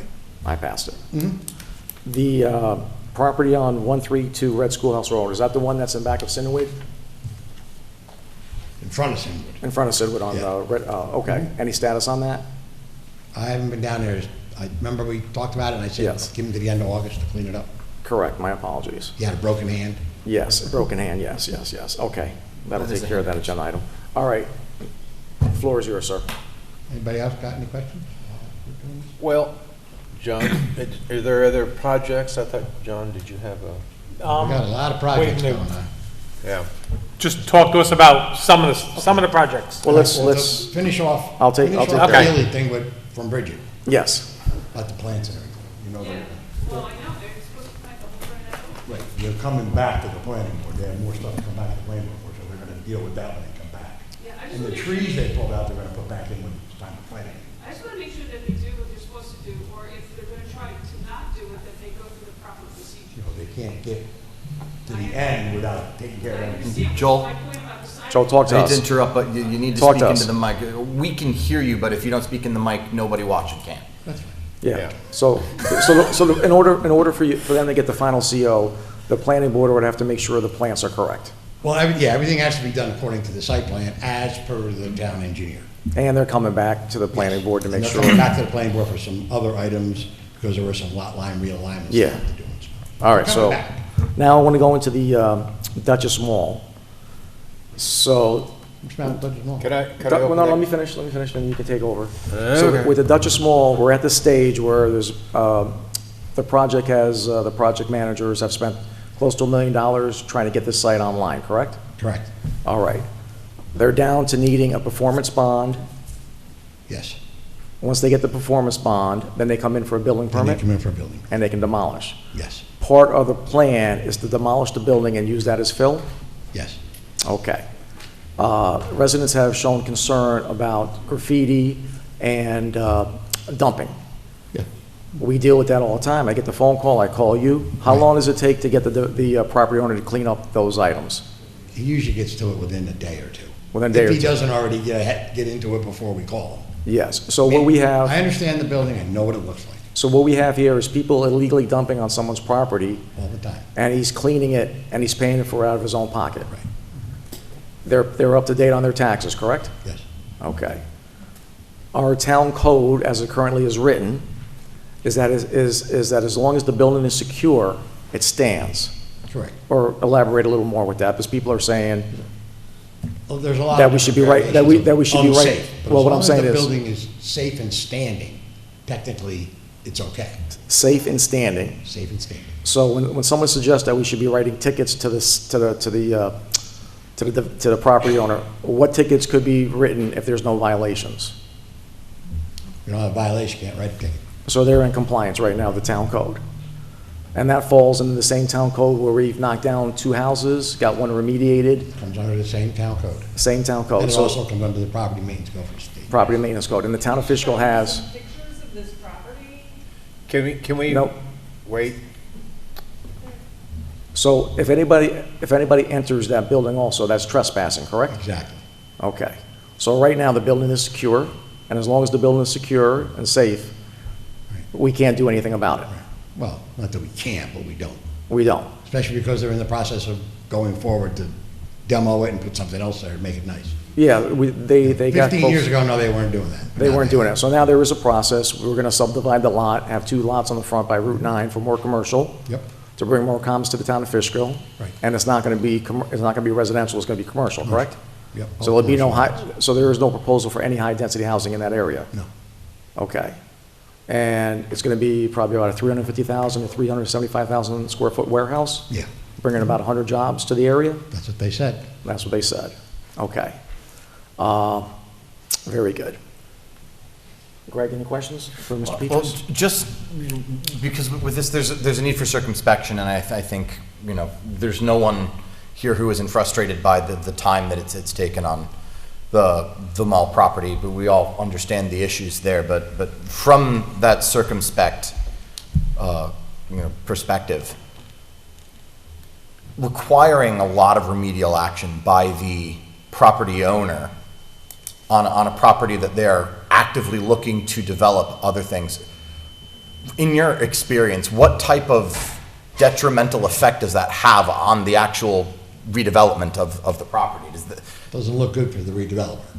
It ends up draining resources that would be better spent actually go redeveloping forward the and do property. So, for as much as there is a a benefit of immediate relief of, okay, well, we handle certain remedial actions now, there's a significant chance that that actually increases the timeline for a more permanent solution by redevelopment. Correct. You're gonna get to the point of violations, you're gonna get to the point where you're gonna start going to court. Now you're gonna start delaying things because of court time and so on and so forth. And pretty much any type Developers don't like those kind of things. I'm going to say pretty much any type of major remedial action that the town could try to enforce on a property like that would almost certainly be met with litigation. Probably. So just to follow up with that. That's where we are with it. That isn't specifically referring to that property. We're referring to any property of that scale. Just let me go backwards. So relating to the Duchess Mall property itself, is when someone says nothing is being done with the site, is that a correct or wrong answer? That's wrong. That's wrong. And just review real quick what is happening right now with that site. They're in the process, they've been in the process for a while with the planning department. There was a contractor that was gonna develop the property, and then he went through a subdivision process with planning and everything else, and then he decided he was gonna back out. Well, instead of stopping the project like it was, the property owner decided to continue with the same process to get it completed and done, that it would be obviously more appealing and you could sell it. And that's taken about... Or rent it home. Right now, that took about 4 years to get to this point? Yeah. Okay, because we're changing a lot of rules and regulations to make this fit. Pretty close to the end. Basically, the end is the performance bond and finding a buyer to develop the site, which includes knocking down the building and building on top of it. Some people have mentioned there might be some contamination in the building. That I don't know. Are we going to do any... I highly am not sure, but back in the, I don't remember when it was, I think in the 80s, they did some kind of asbestos stuff back there. They remediated it? I don't know if they remediated it or not, but they did some kind of surveys, I think, to find out if there was or not. Okay, and if that's the case, will that be remediated before the demolition? They're going to do a test? Has to. So part of the site plan requires testing before demolition? Yep. Okay. So we're looking at what, 6, 8 months, 10 months, a year? Yeah, maybe, well, if the contractor wants to move fast on it, he could start in the spring probably. He could start demoing before that. Before that? Yeah. Okay. John, you were next. Brian, is it going to allow me one quick question? Is it unreasonable to ask the building owner to put up temporary lighting?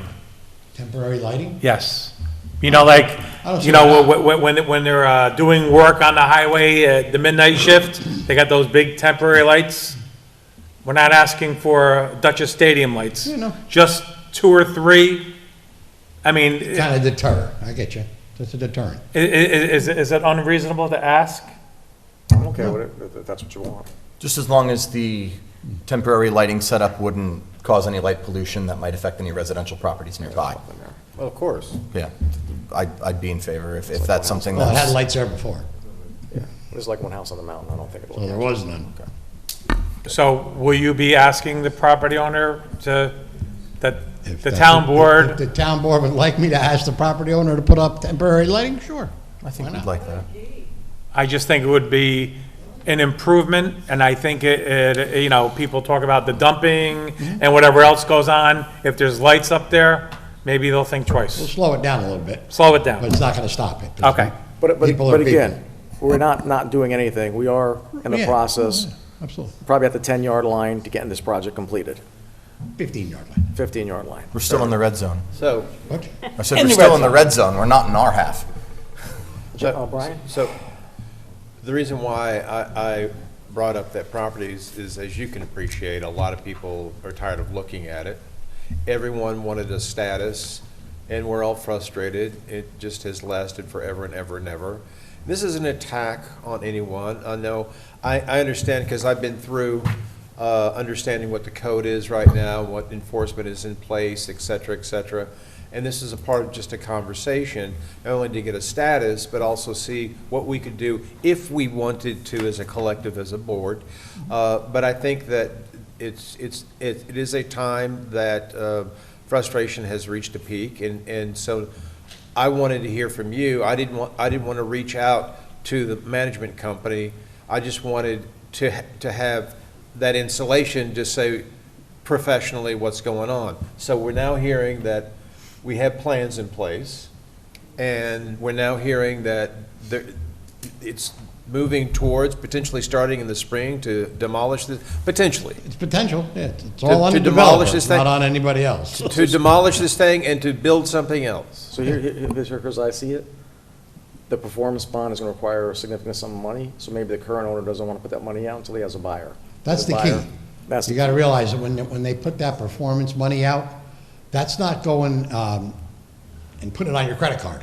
You actually have to have the money in the bank. I understand. And it has to stay there until it's done. I understand that. So, you're talking, a lot of the, like the last one was like $2 million. We gotta have the cash in And then case what we need happens, to move on. and we're at that situation where if there's a buyer, they do the performance bond, we can move on in weeks, not even a month, right? Yeah. So it's quick, instead of waiting, so someone coming in saying, oh, I want to start this project, it's going to take 2 years. We're not at that point. We can do a development quick. We've moved pretty good on this thing.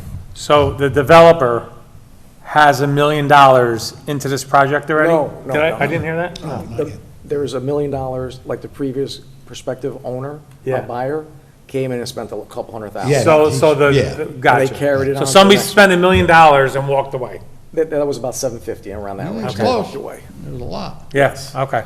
Got it. So you're talking up to date now about almost $1,950,000. Yep. And then you're talking, they're at the point where all their approvals, I think there might be a DOT, maybe the DOT for the light again or something like that. So there might be DOT like. was the lane thing. So they got Lane and the preliminary. traffic light. So they got preliminary approval. They got like 2 things left, and one being the big one. Why would they put out a performance bond if they sell it and have to pony up the money? Right. So the key here is to find an owner that's gonna develop the site. That's just my personal, seeing how these things are going. Yeah. And then the way it's set up right now, the project, they would have to come to you and just get a building permit and they can start. Right. Instead of finding a buyer coming in and starting from the planning board from the beginning. Exactly. And to wait 2, 3, 4 years. Right, this way it's done and set and they can just go. So would you consider this a proactive move of the town of Fishkill by doing it this way? Definitely proactive, especially on that spot. Definitely proactive. Yes. And not doing anything. Right.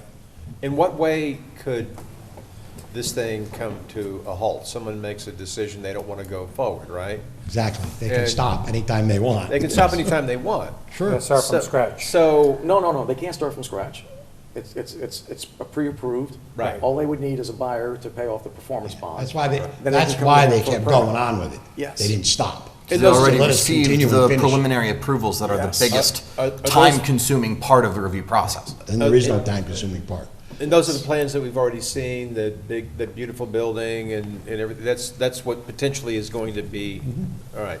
Yep. So, I mean, it's just time to get it done. I'm just looking for some major assurances here. Well, we gotta- You know, and I know we we gotta can't- find a buyer. I know we can't have them, but what, you know, do we wait? Do we see if it goes forward? I mean, there's the big what if, you know? Well, the what if is, unless the building falls down, what can we do?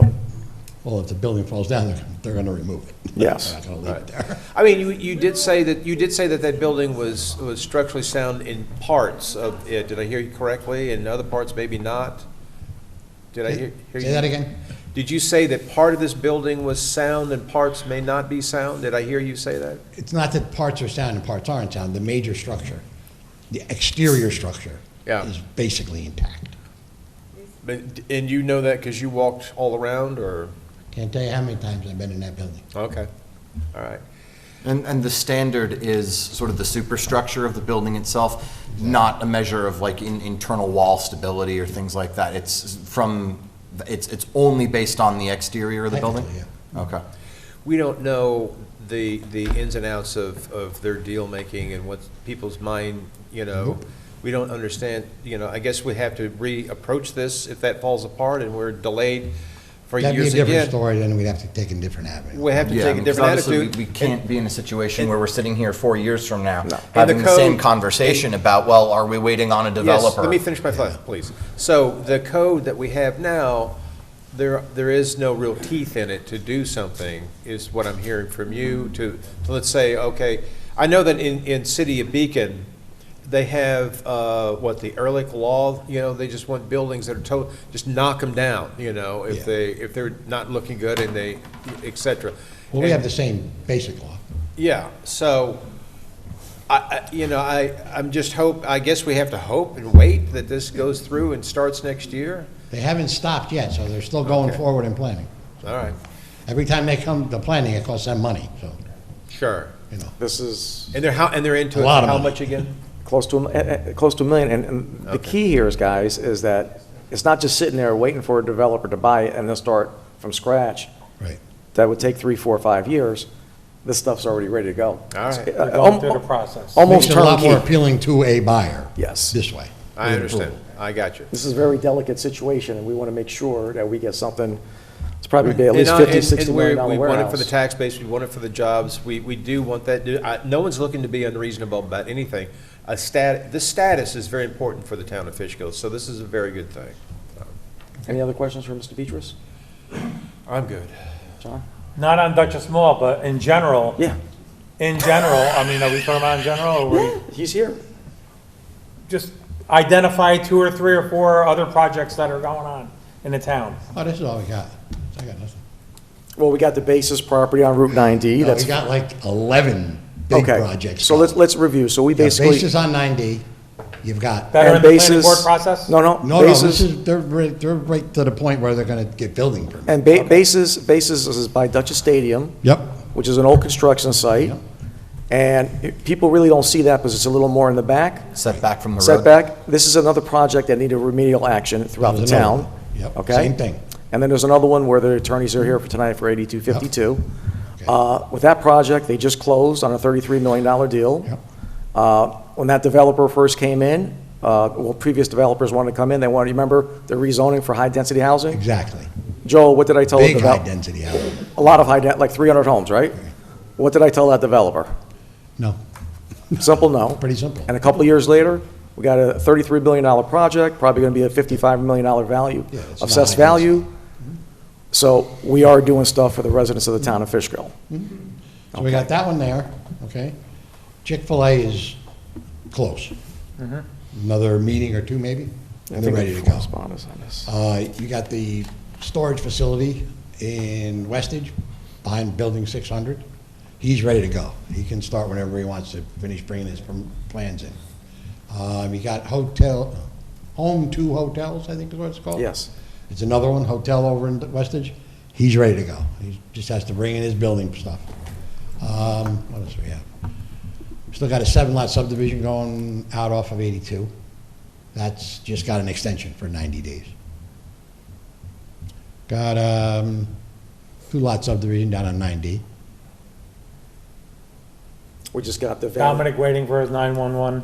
number. Dominic's not getting a permit. We're not worried about it. We got the big Willow Lake project coming That's in. it. That's the big one that just started. The Which Willow one is Lake that? That's the Which is Willow a couple Lake. years in. That's Oh, a right. couple years. This is going to be like a $60 million project. That's a boutique hotel, right? Boutique hotel, which no one has around here, which is going to be a great asset to the town of Fishkill. That one's gonna be a while, because it's a lot of work, but remember that one too? There was a couple non-for-profits that want to come in. What did I say about that? Joe, what did I say? No. No. No, Now we're going to non-for-profits. have $67 million of taxable assessed value on that site when it's Not to built mention out. hotel tax. Thank you, John and Brian and Greg.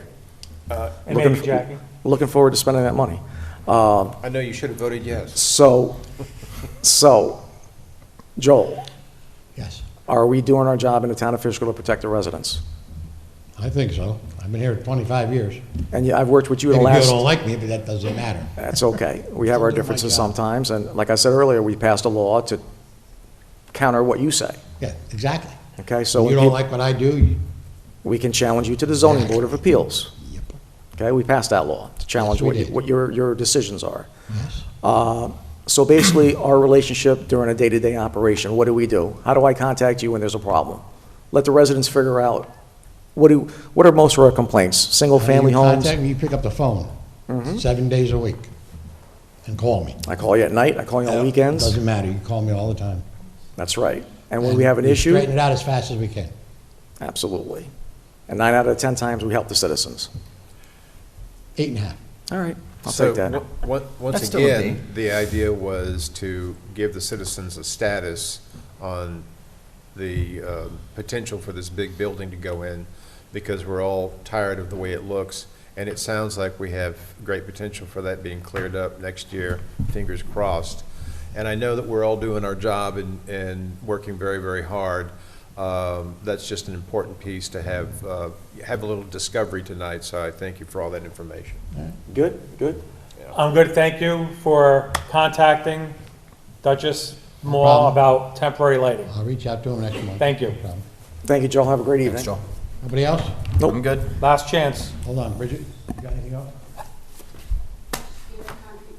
Okay. I'll get a hold of DOT tomorrow. Okay, no problem. Thank you, Joel, for Thank coming. you, Joel. All right. Thank you, Joel. Invite me. All right. Come again. Come back.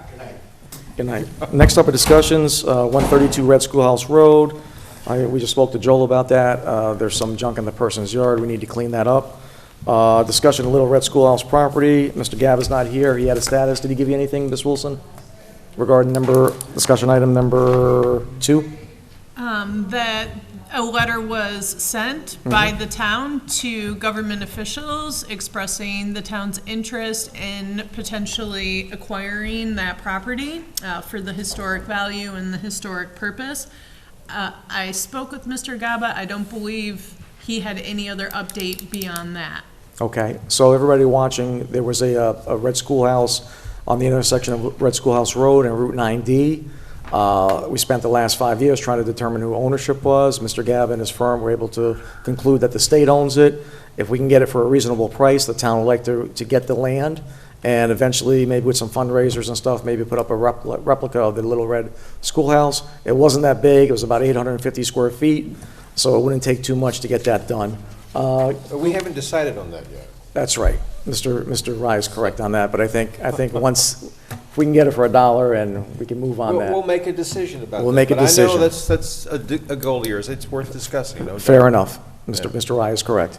Cooper, give us the first October meeting. First October meeting, you For an got update on that.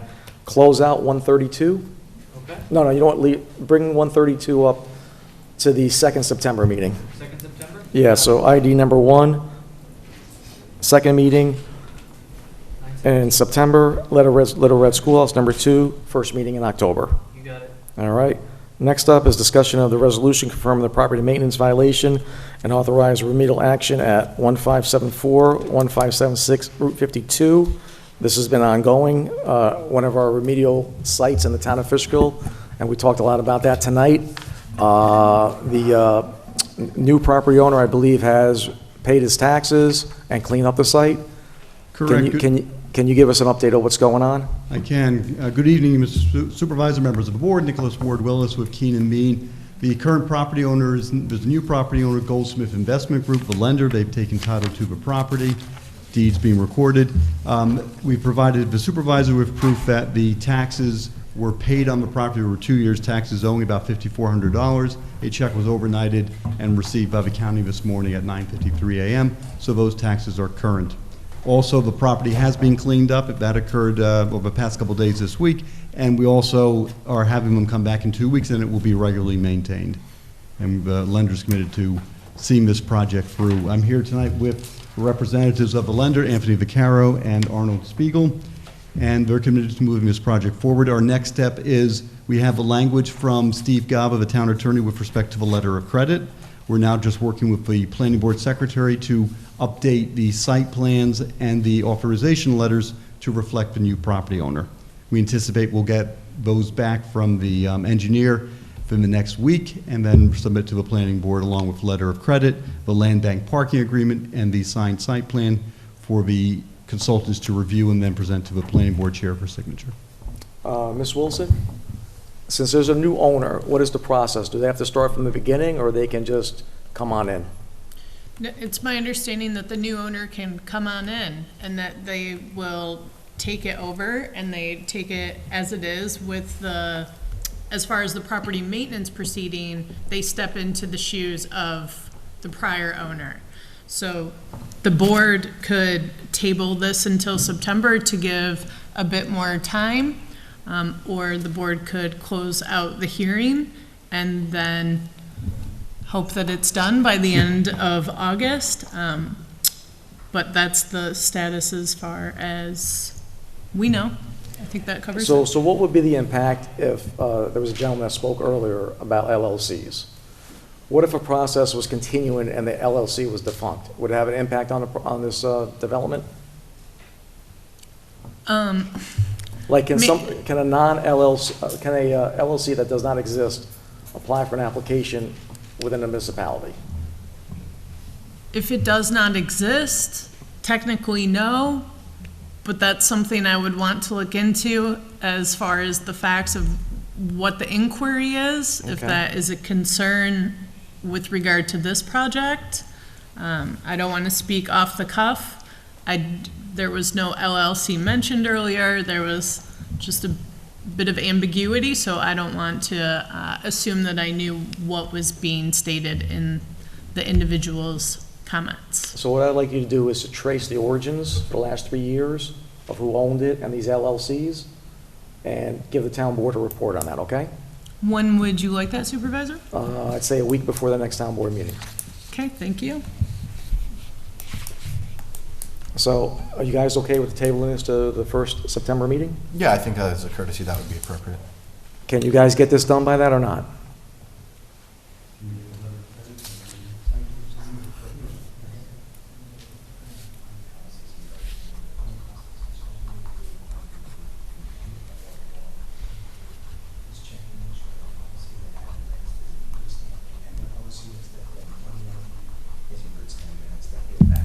Yes, we can complete it by then. Certainly, that's our intention to do so, and we'll work with the planning board to get that done. Yes. Mr. Vaquero was just mentioning with respect to the LLCs, we'll certainly provide what the information if you're seeking for with respect to our project, but he's confident we're in compliance with the laws with respect to that. Okay, very good. So next month, when you come here, you'll have that letter of credit? Yes, it will be done before then. What is the date of your meeting in September, if I may inquire? September 2nd. Second? September Third, Wednesday. Okay, September 3rd? Sorry. And you get me the letter? I of will cre- be here, but I can have a colleague cover. Otherwise, I would ask, because I'm familiar for project, if you can push it back to 2 weeks, I would appreciate that, up 2 weeks. Say that again?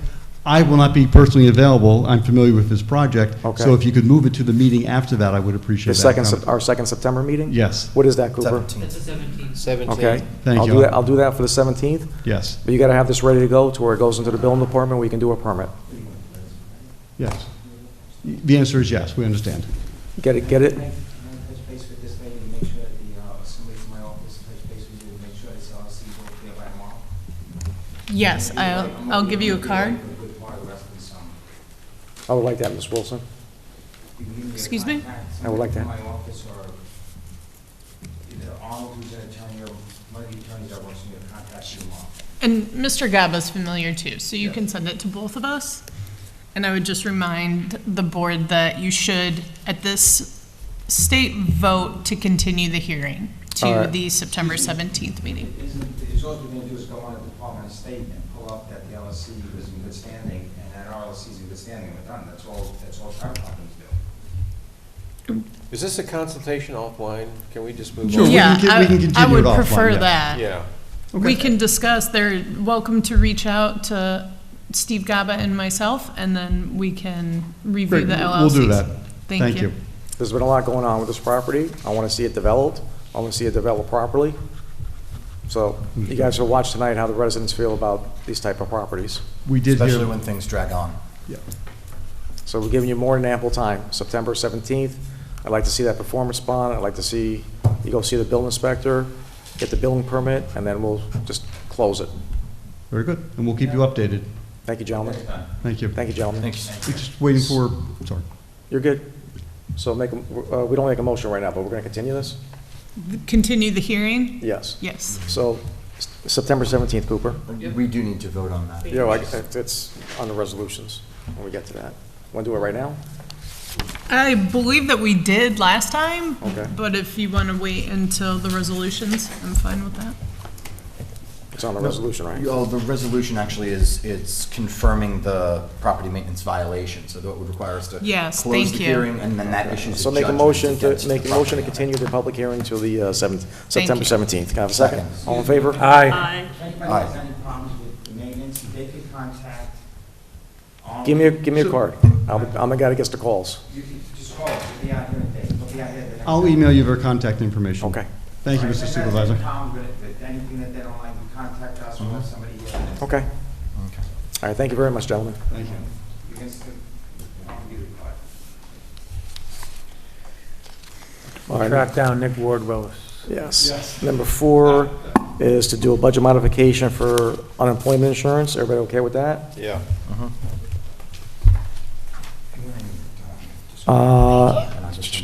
Next one, number 5, discussion of budget modification for high insurance cover recovery. Somebody hit a guide rail. Everybody okay with that? Yeah. Next up, discussion of resolution to approve peddler's permit for Hope Events LLC. Everybody okay with that? Number 7, resolution to accept auditor's report for Justice Court. Everybody okay with that? Yes. Number 8, discussion of resolution to accept the report for Town of Fishkill. Everybody okay with that? Yeah. All right, number 9, so this is about a town noise ordinance. So Ms. Wilson, we have a ordinance, but there's no decibel meters. I'd like to incorporate something where we buy the cops a decibel meter, because we don't have one, and figure out what is acceptable ranges that we can enforce these type of laws. Any recommendations we can to make it a little stronger for noise ordinances? Well, so this is chapter 108 of the town code, and the factors that the town must use to assess unreasonable noise are listed under 108(1)(a), and it would be recommended that if the town does want to purchase a decibel meter, first you need to solicit 3 prices, but then if you want to mandate that the decibel meter is used and put criteria in the code, then you would need to amend chapter 108 and either add it as a factor or work with the police department as to appropriate decibels. Yes, I would like you to look into what the appropriate decibels are. Okay. For certain, on weekends, night, early morning. Day, night, weekend. Yes. Sunday morning. So like, I don't know, 8 DC before 8 o'clock in the morning is a violation. I want to have a machine that's more accurate than just someone's opinion. A little more Yeah, accurate. sounds good. I Yeah. think it's good to remove the subjectivity of it. Yes. Okay. You everybody okay with that? Sure. Okay, And thank you. Supervisor Munn, would prompted you like that? What brought that up? Citizen complaint, couple parties, a baby crime, so it's like 4 or 5 things. Usually in the summertime, you get the noise complaints. Got it. When you need it? Yes, when would you like that? Second meeting of September. Thank you. So table that to the second meeting of September, the 17th. Got it. Discussion of well testing, local law. Councilwoman Bardini, I do support this 100%. I do. It's been 18 years, not one sale has been stopped. But I do have some reservations. Can we amend that law to make it not required? And let's say 5 years from now, something happens where we have to make it required? Can we like put it to sleep for a little while? Can we do something like that? How about this? Because I've heard, Mr. Cantor? I've heard that the $250 test for E. coli or whatever it was. Yep. that, The standard test. Bacteria test. The standard, maybe we can put the language in, this is required and this is highly recommended. No. Can we do that? Well, I don't. That way it's put to bed, but then we can come back later and put it back in. Why? Well, I appreciate the premise there, but I don't think the town code is meant to be a set of recommendations. Yes, I wouldn't suggest that there's a recommendation. The county does make recommendations as far as well testing and what should be required. As was mentioned during the discussion earlier, only 3 municipalities in the county have these requirements. Fishkill, East Fishkill and Wappingers, and all passed at the same time. So it was clearly a related problem. As far as the put it to sleep, either it's a law or it's not, but the good thing is that it's written and it's on the books. So if the board determines that it's no longer necessary now, there would be nothing prohibiting you from 2 years from now if issues start to roll in, there's water problems, of reenacting the law. Would it be possible to adopt a code amendment with language that would basically say, that this amendment suspends the application of this provision of the law for a period of 5 years unless otherwise rescinded or repealed altogether? I like her first answer. Jackie, you like your first answer, just get rid of it, and it's already written, if we have to do it, we do it later? If we Yeah. have to revisit it, then we have a template, but if we get rid of it, we get rid of it. So we get rid of it, and 5 years down the road, something happens, we can already have the always- template. Yeah, we can always. You That's the cleanest way of re-adopt doing it. Right. Yeah. I We don't have know to go that through the there's whole a process for process again, suspending. Yeah. I haven't been asked that question. I could certainly look into I it. would be interested Council in member? knowing. Well, I would just be interested in having that general piece of knowledge. I understand. All right, so. I would be Suspending, good to know. recommending, it's the same kind of theory I was going with, but, John, you got something? Yeah, but go ahead. So from what I understand from this, and John, I think you probably have looked into it, and Ms. Daniele, I'm sure you have as well. Did I say Daniele. Yes, you did. What do you call you, a hooligan? Yeah. Bardini, I'm so sorry. You have a different name for me every time you talk about me. It's just, anyway, I understand that this was a Bill Steinhaus initiative back in the day. Yeah, it was just a weird period. East Fishkill had the Hopewell Precision site where they contaminated Yeah. 300 wells, homes, and then the county Right. got involved, and then actually that area is supplied by town of Fishkill water. I understand going that. through- So we're helping our neighbors out pretty So, good. so here's my point, though. And it was a good idea to do that, and I understand why Fishkill, Wappinger, and East Fishkill most especially got involved in this. But I understand that town of Fishkill sent the data to the county saying, okay, we're doing this, here's data, and here's how we formatted it, and da-da-da-da-da, and nothing ever happened.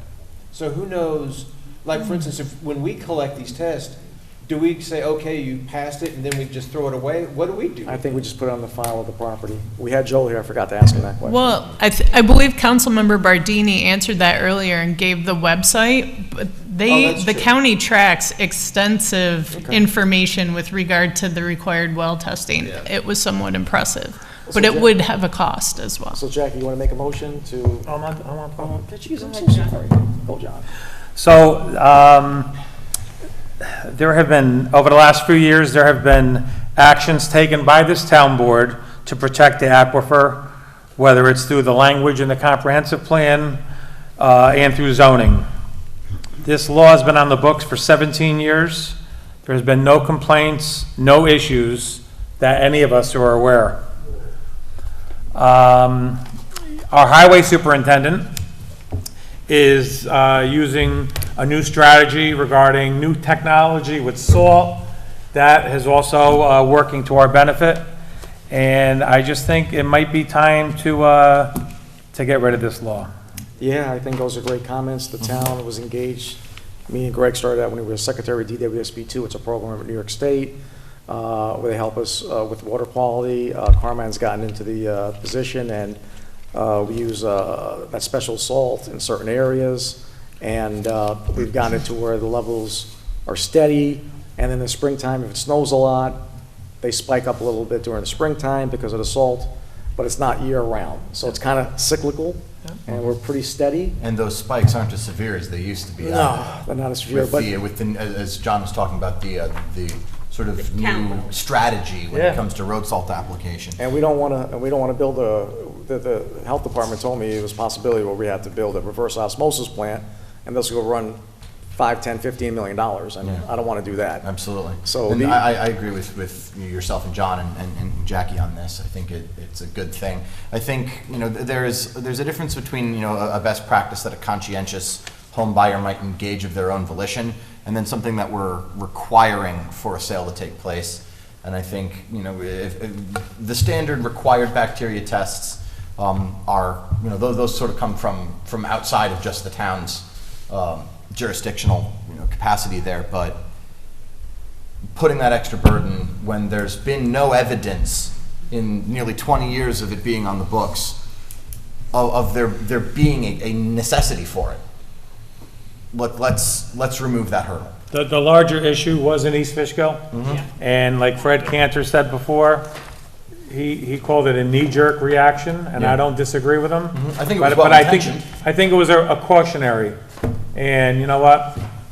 Let's put it on for September 3rd. Yeah, and let's be fair, if it was 2007, it was being adopted at a time where there weren't a lot of home sales taking place. because the bubble had just crashed, so. We good for September 3rd? It's up to Jackie. What do you want to do, Jacqueline?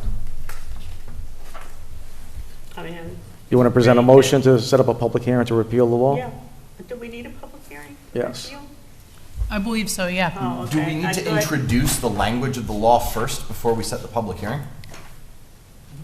Introduce I'm sorry? I mean, we would need a draft version of the local law and then move to introduce that as for a public No, I hearing. would think- we I not? mean, it Or would can we just be Title of the law, redlined. right? Yeah, you're just gonna repeal it, so you're removing all the language from the code. Yeah, It would be a redlined version, but I don't know that that needs to be part of the public hearing notice. so we can move straight forward with actually setting a public hearing. We don't have to go through that extra. Mr. Gaba has often had us go through that extra step of presenting the local law as a draft text for us, which is then introduced, and then at that meeting, we set the public hearing. Well, it does have to be on your desk for a certain period of time, even if it is a red line. So that step is necessary. Okay, so can we right now make a motion to set a public hearing for this law, or do we need to take another step first? I don't believe that you can. Okay. What can we do now? Well, at this point, you could, well, instruct your council to prepare the resolution to introduce the repeal at the September meeting, and then that would give us time to get it on your desks well enough in advance, even though it is a repeal. And then at that meeting, you could set the public hearing. Okay, so that is like how Because Mr. you would Gaba's do done it, it. Okay. yes. Okay, Got it. so let's have that proposal on the 3rd, and then we'll set the Okay. public hearing on the 3rd. Great. Thank you. Next up is to modify the budget for attorney fees. Any questions with that? No? John, Brian? No? Why did they jump? Well, we got downstate coming up. Yeah. We got the. That's true. We got the. What's the latest on that? Nothing? Yeah, there is the 2 project managers for Conifer are not employed by Conifer anymore. So there's a new lady that's going to be on their team. They tried to contact me directly. I told them no, to go through our attorney, Ms. Daughtry. And they might set up a meeting in the near future regarding that site. I want to be there. No problem. So that's the update on. Good, more delays. The delay is not the town. The delay is the state of New York who didn't come prepared. No, that's what I mean, good. Yeah. I mean, good I'm just- and good. Well, it was good Look, that. if they want to take 20 years getting all their ducks in a row, I'm fine with that. Well, Yeah. there's a difference is that this town board was prepared for something like this. We did And a I love position. it. We did it together, we did a position paper. We seek the public input. We got the fire department involved, we got the school district involved. And we retained counsel. We retained counsel, we got the community together, and they're seeing these things, and, together, we're stronger united than divided. And I'm proud of everybody sticking together on this. And what really upsets me about this is that Beacon got a deal with the state for 260 units by the train station, and they're gonna get probably $24 million in aid. And here, they wanna put up 1,300 homes, and they're looking to give us $8 million in aid for the developer. So it's not cost effective. I know, I read that. It's gonna be on the other side of the train station, on the riverside. Yeah, which is cool. I got no problem with Well- it. But for $24 million, you're getting 260 units. I'll take $100 million, just based on the math. And, Yeah, if you extrapolate out. We can get water for the residents that live in the area. We can connect the Do a lot sewer with $100 districts. million. We could do Supervisor. we could do enough to where the citizens sitting in traffic a little longer can say, at least there's a benefit for doing the project. We are not even close to that yet.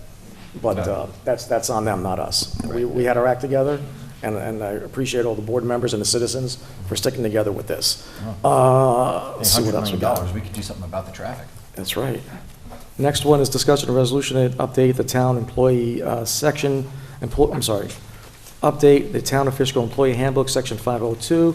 Spoke to Julie Shaw about this for long-term illnesses. So we have to update it to allow a health, a medical, a religious, and any state or federal requirements, or else we can get in trouble with that. So it's as simple as that. It's another adding a line to the employee handbook. Gotcha. Any questions with that? No, if it's coming from the attorney as advised language, I'm all for it. Okay, next up is discussion of resolution approving the amount of performance bond for 300 Westitch Hotel. Okay, I got a letter from them. What did I do with it? They're looking for a reduction, which I support. Let me see. All this mess is a Keenan Bean. Maintenance, no, it's a maintenance violation. There's another one there. Labella, it's Labella. So this is from Labella from the project for the performance bond, 300 Westage. Dear Mr. Albert, pursuant to the town code, all officers and receive a performance bond memo prepared by the town of Fishkill engineer Dennis Lynch of MJ Engineering dated July 11th, 2025. In accordance with town code, the cost estimate prepared by this office includes all site improvements excluding the building itself. The purpose of this performance bond is to protect the town in the event of a property owner defaults and abandons the project and construction begins, but before it is completed. However, because these proposed improvements are privately owned and operated, the town would not complete the project as designed. As a result, many of the items included in the full performance bond estimate are unnecessary and basic site restoration and stabilization. A reduced performance bond estimate of $260,000 is attached to the town board's consideration. This revised amount would allow for rough grading, the restoration and stabilization, tree planting, and the construction of the sidewalks to ensure sufficient access to from the parking spaces and any ongoing office use. At no point during the hotel development will the number of available office spaces fall below the estimated demand, so there'll be no need to pave additional sections in the event of construction delay or halt.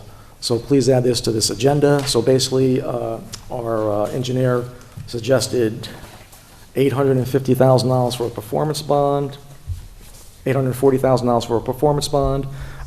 This is a parking lot. I'm okay with reducing it to 260. 260, 237. So I'd like to amend it to drop it down to from 840 to 260. Sure. It's a parking lot. Yeah. You guys okay with that? Yeah. Yeah. Okay. All right, so remind me when I get there to make that amendment. Next up is a resolution approving of a performance bond security for Chick-fil-A. Everybody okay with that? Sure. So we're going with the engineer's recommendation on that? Yeah, no one asked for a reduction on this one. So Yeah. basically, Fine. performance bond is what you need to get to building permit, so Chick-fil-A is coming. So anybody questioning this? Chick-fil-A is coming to the town of Fishkill. Next up, a discussion of resolution to hire recreation staff. The young lady was here. Everybody okay with that? Absolutely. Yep. Next up, a discussion of resolution to hire Mr. Jared Witt to the position of part-time police officer. Any question with that? Very good. Resolution for Ann Lagoy for zoning boards of appeals. Everybody okay with that? Yes. Next one, Arnold Rostivo. Everybody okay with that? I am. Okay. Privilege of the floor for agenda items only. Mr. Malvarosa.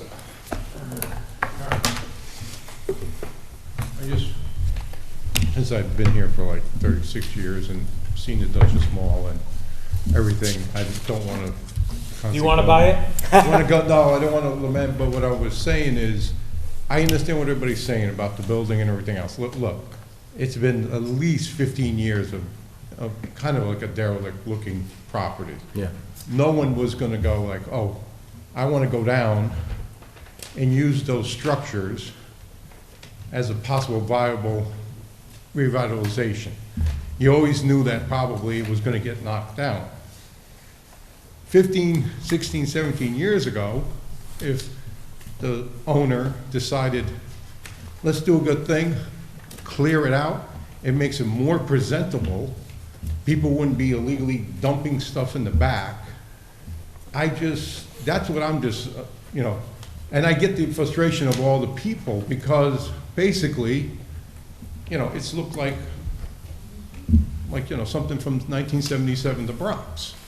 And basically, everything's about money, and I understand like the person maybe thought that someone will come in and put the money up to take stuff down. As far as, I made a comment about them checking a lot of stuff that's back there and what's in the buildings before they think about just plowing down and thinking you're just gonna mash everything that's there into fill, because that's part of the aquifer over there and everything else back in the back by the golf course and everything else. So I just have that concern, but that's basically it. I mean, I think that if you look like up in Wappingers, the old OTB and everything else, somebody came in and leveled that out and cleared it. Now, I know there's a possible project, but let's just say if it doesn't, at least the eyesore is gone. Yeah. That's the only thing I've just been saying. It's just that I get it. Nobody thought it was going to go this long, that piece of property would have been not used. I went by there for years. I was going to golf back there. And now we have another project that's going on in the back of it. So I think it behooves that because they came in for an extension, so hopefully this will be the last extension and they can. It's about getting a buyer, Mr. Malvarosa, that's where I see it. Once there's a buyer. Yeah, I mean, so hopefully it'll get done. Hopefully, you know. But you're on the planning board, you worked on this thing for at least 4 years. Yeah. Things are getting done. Yeah, no, it is. It's, like I said, I know that somebody bailed out, you know, and I know that he continued, which you're right. It makes sense to continue so that you didn't have to go through the whole process again. And thank you for your service on the planning board. I watch you there, and you try your hardest there. I see your face. All right. Anybody else? Anything regarding the town items, agenda items? Agenda items. Nothing? All right, close that out, and we'll start doing the resolutions. All right, let me get my eyes set here. You gotta do consent first. I don't think we have a consent here? We do have consent, yeah. All right, what's the first one, consent? Those are four. 7 items under consent. Make a motion to accept the consent agenda. I'll present a motion. Can I have a second? Second. All in favor? Aye. Okay. The first resolution is going to be tabled to that second September meeting. Yes.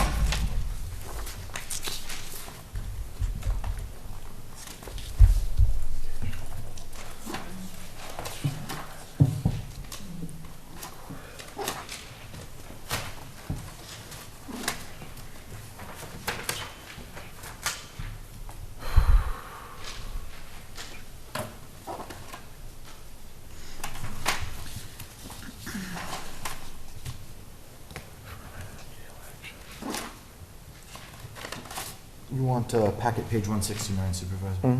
This is it right here. Good. Budget modification to ID number 10072, budget modification 2025 general fund adopted budget for increase in employment expenditures, whereas just the resolves are okay.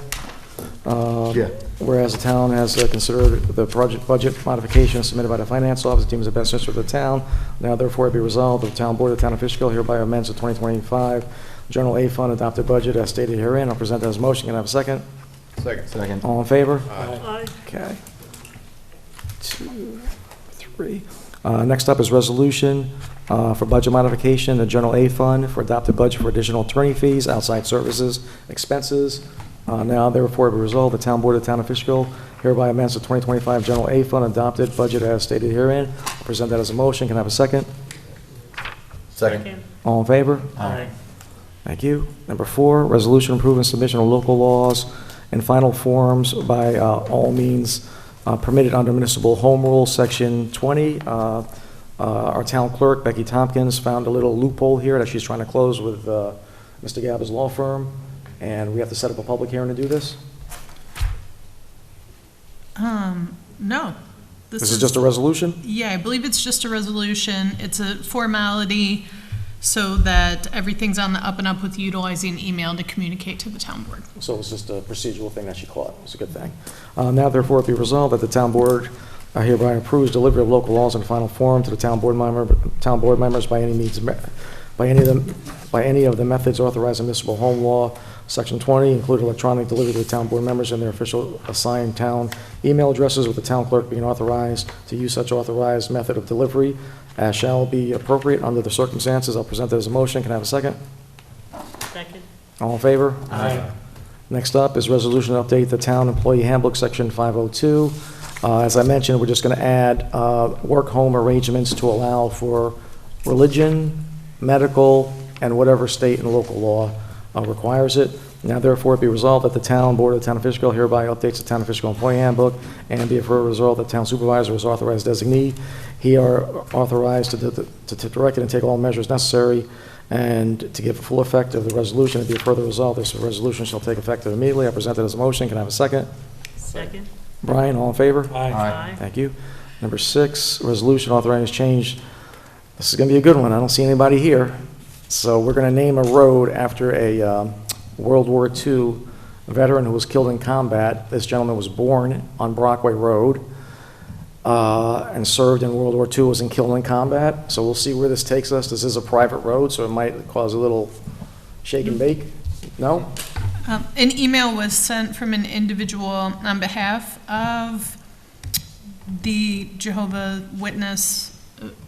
The name escapes me, but it's some type of community center. Fishkill Is that Support correct? Center of Jehovah's Witnesses. Thank you so much. And Mr. Joel Heyer said that he would honor the town board's wishes with the naming of the road. Thank you, Mr. Jehovah Witnesses. That was a very nice gesture. August 6, 2025, resolution authorizing the change of the road from 5 and 26 Chelsea Industrial Park to Vaughan Way. Whereas the town of Fishkill has communicated with the owners of 5-26 Chelsea Industrial Park, Watchtower Bible and Tract Society of New York, Inc., regarding a new and private road being constructed in part of the Fishkill Support Center of Jehovah Witnesses site plan, bless you. And whereas effective emergency 911 addresses are on the site for 5 Chelsea Industrial Park, an existing building, and 26 Industrial Park, an old warehouse, which has been demolished and part of the approved site plan. Chelsea Industrial Park no longer exists on the private road off Industrial Way, and the addresses are no longer valid. Whereas the town board will change the name of 5 and 26 Chelsea Industrial Parkway to Vaughan Way. Whereas Roscoe Lee Vaughan Jr. was born in Brockway, the son of Brockway brickworker, and that's what it was back in the day, a brick factory, attended grammar school at the Brickyard, and he attended Beacon High School, an American Legion chapter number 1440 in Beacon was named after him, and in 1955, the only all-black post in the nation. On February 25th, 1944, private first class Roscoe Lee Jr. died in Italy of wounds suffered in the Battle of North Africa. He entered service on September 24th, 1942, and had been overseas for about a year. Whereas the Dutchess County Department of Emergency Response has no conflicts with the proposed street name and has no objection to it, whereas the town board has no objection to the proposed street name. Now therefore it be resolved as follows, that the name 5 and 6 Chelsea Industrial Park is hereby approved for the private drive located at parcel 1, number 13-3089-5955-02 -7989300000. I'll present that as, and that the town clerk is hereby authorized to notify the Dutchess County Real Property Tax Service and the Dutchess County Department of Emergency Responses of the same. I'll present that as a motion. Can I have a second? Second. All in favor? Yeah. I'd like to introduce an amendment. Go on. Therefore be it resolved, we'll establish that the name of the road will be 5 and 26 Chelsea Industrial Park. That should be amended to read Vaughan Way. I think that was just a typographical error, a formatting error. Present that as a motion? I'd like to present as a motion to amend item 1 under the resolves to read that the name Vaughan Way is hereby approved for the private drive located at parcel I number 13-3955-5955-02-798930-40. Can you do that for me, Ms. Wilson? Yes, Update I it? would just second the motion and you can amend it. I'll second it. All in favor? Aye. Aye. And then And you then vote to adopt. vote on the amended resolution. Okay, I'll make a motion to vote on the amended resolution. Can I have a second? Second. All in favor? Aye. Ms. Wilson, can you update it and give it to the town clerk tomorrow? Yes. The writing? Good Thank- catch, Greg. Yes, catch. thank you, Councilmember Totino. Yep, all right. Okay, so we're gonna have to amend this performance bond from 840, I'll make a motion to amend this performance bond from 840,000 and change to 260,237 dollars. Okay, I'll make a motion to amend this resolution to change the performance bond from 840,000 to $260,237. I'll present that as a motion. Can I have a second? Second. Brian, all in favor? Aye. Now I'll make a motion, let me read it first. Resolution approving the amount of performance security for 300 Westage Hotel Site Development Plan, ID number 10101. Whereas Riverlink Hotels has applied for and received the site development plan approval from the Town Planning Board for 300 Westage Hotel. Planning Board application number Peter Boy 24-015, and whereas the Planning Board approval resolution required a conditional approval, posting the performance security in the amount approved by the Town Board, and whereas the Town Engineering Consultant, MJ, has proposed setting the amount of X amount, which we amended to $260,237, Now, therefore, be resolved as follows, that the town board hereby sets the amount of said security at $260,000 and $260,237, and that the performance security shall be posted in cash or by letter of credit by a pledge of bank account and a form acceptable to the town attorney. I'll present that as a motion. Can I have a second? Second. All in favor? Aye. Thank you. Are we on 8 now? I'm catching up here. Security bond number 8. This one's Chick-fil-A? Yes. I just want to request that we do a roll call for 9 and 10. For 9 and 10? Yeah. Yes. Number 8, we're at 8 number now, Chick-fil-A. Resolution approving the performance security for Chick-fil-A, ID 101-103. The town is, okay. Whereas Chick-fil-A has applied for and received a site development plan approval from Town Planning Board, Planning Board application Peterborough 24-012, and whereas the Planning Board approval resolution required as a conditional approval, promising performance security, and whereas the town's engineering consultant, MJ, has proposed setting the amount of the performance bond to $2,371,326.31. Now therefore be resolved as follows, that the town board hereby sets the amount to set the security at $2,371,326.31, and 2, that the performance security shall be posted in cash or by letter of credit or by pledge of the bank account in a form acceptable to a town attorney. I'll present it as a motion. Can I have a second? Second. All in favor? Aye. Thank you. We'll do roll call votes on the next two. A resolution to appoint Ann Lagoy as Zoning Board of Appeals member, ID number 10110, whereas Ms. Lagoy desires to be appointed from a Zoning Board of Appeals alternate to a member of the Zoning Board of Appeals regular member in the town of Fishkill, and whereas the town desires for Ms. Lagoy to be considered as a regular member to serve in the Zoning Board of Appeals, now therefore the town board desires to appoint Ms. Lagoy to the current unexpired term vacated by Kathleen Morold, regular member. Now therefore it be resolved by the town board as follows. Section 1, all whereas paragraphs incorporated herein by reference set forth in full. Section 2, the town board hereby appoints Ms. Lagoy as Zoning Board of Appeals a regular member for the remainder of Ms. Morold's term, and which commenced January 1st, 2022 and ends December 31st, 2026. Section 3, town clerk shall notify Ms. Lagoy of such appointment and direct her to take her oath of office within 30 days of the date of this resolution. So I will present this as a motion. Can I have a second? And I'll do a roll call vote. So I need a second. I'll second. So roll call vote. Councilmember Bardini? Aye. Councilmember Totino? Aye. Councilmember Foreman? Yes. Councilmember Rye? Abstain. Supervisor Alborough? Yes, motion passes. Next up, Town of Fishkill. Congratulations, Ann. Congratulations, Ann. Resolution to appoint Arnold Restivo as Zoning Board of Appeals member, ID 10057, whereas Mr. Arnold Restivo desires to be appointed as a regular Zoning Board of Appeals member in the town of Fishkill, and whereas the town desires Mr. Restivo to be considered as a regular member to serve the Zoning Board of Appeals, and whereas the town board desires to appoint Mr. Restivo to a current term vacated by Timothy Tyrell, to which he will be a regular member. Now therefore be resolved that the town board as follows, all whereas paragraphs incorporated herein by reference those set forth in full. Section 2, the town board hereby appoints Arnold Restivo to Zoning Board of Appeals member for the remainder of Mr. Tyrell's term, which commenced January 1st, 2025 and ending December 31st, 2029. Section 3, the town clerk shall notify Mr. Restivo of such appointment and direct him to take the oath of office within 30 days of this date of this resolution. We'll do another roll call vote, but I'll Did we have present. discussion first? Yes. Because we didn't, I know it was a discussion item earlier, but we pretty much breezed past it.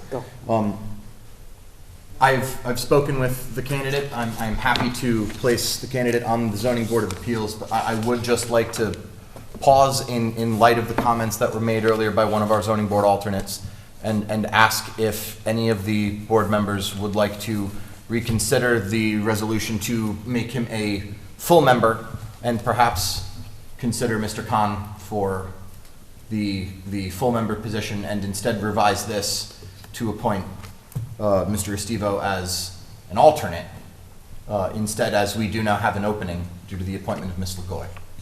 I'm just asking if anyone would be interested in that. If you want to move forward as written, I will vote for it, but I feel like we do owe Mr. Khan, at the very least, that consideration, that public discussion, after his, I think, very reasonable remarks at the podium tonight. I'm going to go back to, what I said a month ago. When there are openings, people, I would think people would be reaching out to the decision makers about, there's an opening, I'm interested in running. I know Ann was an alternate, and I know Johnny Kahn's an alternate. Yeah. So by implication, they are interested. Absolutely. But,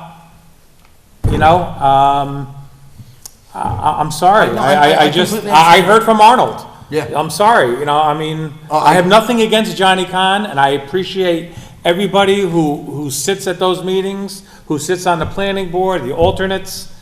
They do a very meaningful job for the town. But I just feel that nobody called me. Johnny Kahn wrote an email to everybody. That's not picking up the phone and saying, hey, this is why I'm interested in running, getting appointed for this position. That's where I am. I understand and respect that completely. You're absolutely right. You have not said anything that is factually incorrect regarding how this was done. But we must acknowledge at the same time that by the time resolutions were placed on this agenda, and this agenda was finalized last Friday, there had been 3 people who came forward to state that they were interested in the position, and only 2 of them were considered. But I just wanted us to pause. If no one wants to do it, if we're happy with the way that it is now, I will vote in favor of it because I've spoken with Arnold. I've known Arnold for a few years. He is an enthusiastic and dedicated person who wants to make a difference in the town. And if my colleagues think that we should give him a term on the full board, I will not stand in the way of that. I felt that we owed Johnny, at the very least, the conversation that we just had. So I'm happy to move to end the discussion and proceed to a vote. Roll call vote. Cooper, roll call vote. Okay. Roll call vote. Councilmember Bardini? Aye. Councilmember Totino? Aye. Councilmember Foreman? Yes. Councilmember Rye? Yes. Supervisor Albrecht? Yes. Okay.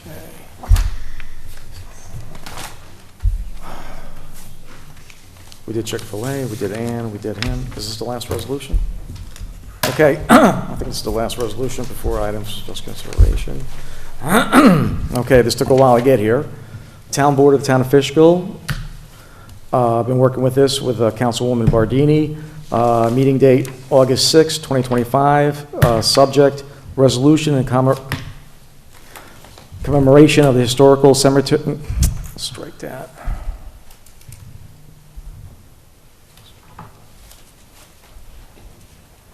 So I want to make a motion to remove the word cemetery and the subject dedicated line. Correct me, I don't believe the subject has any legal weight whatsoever. It's just a memo.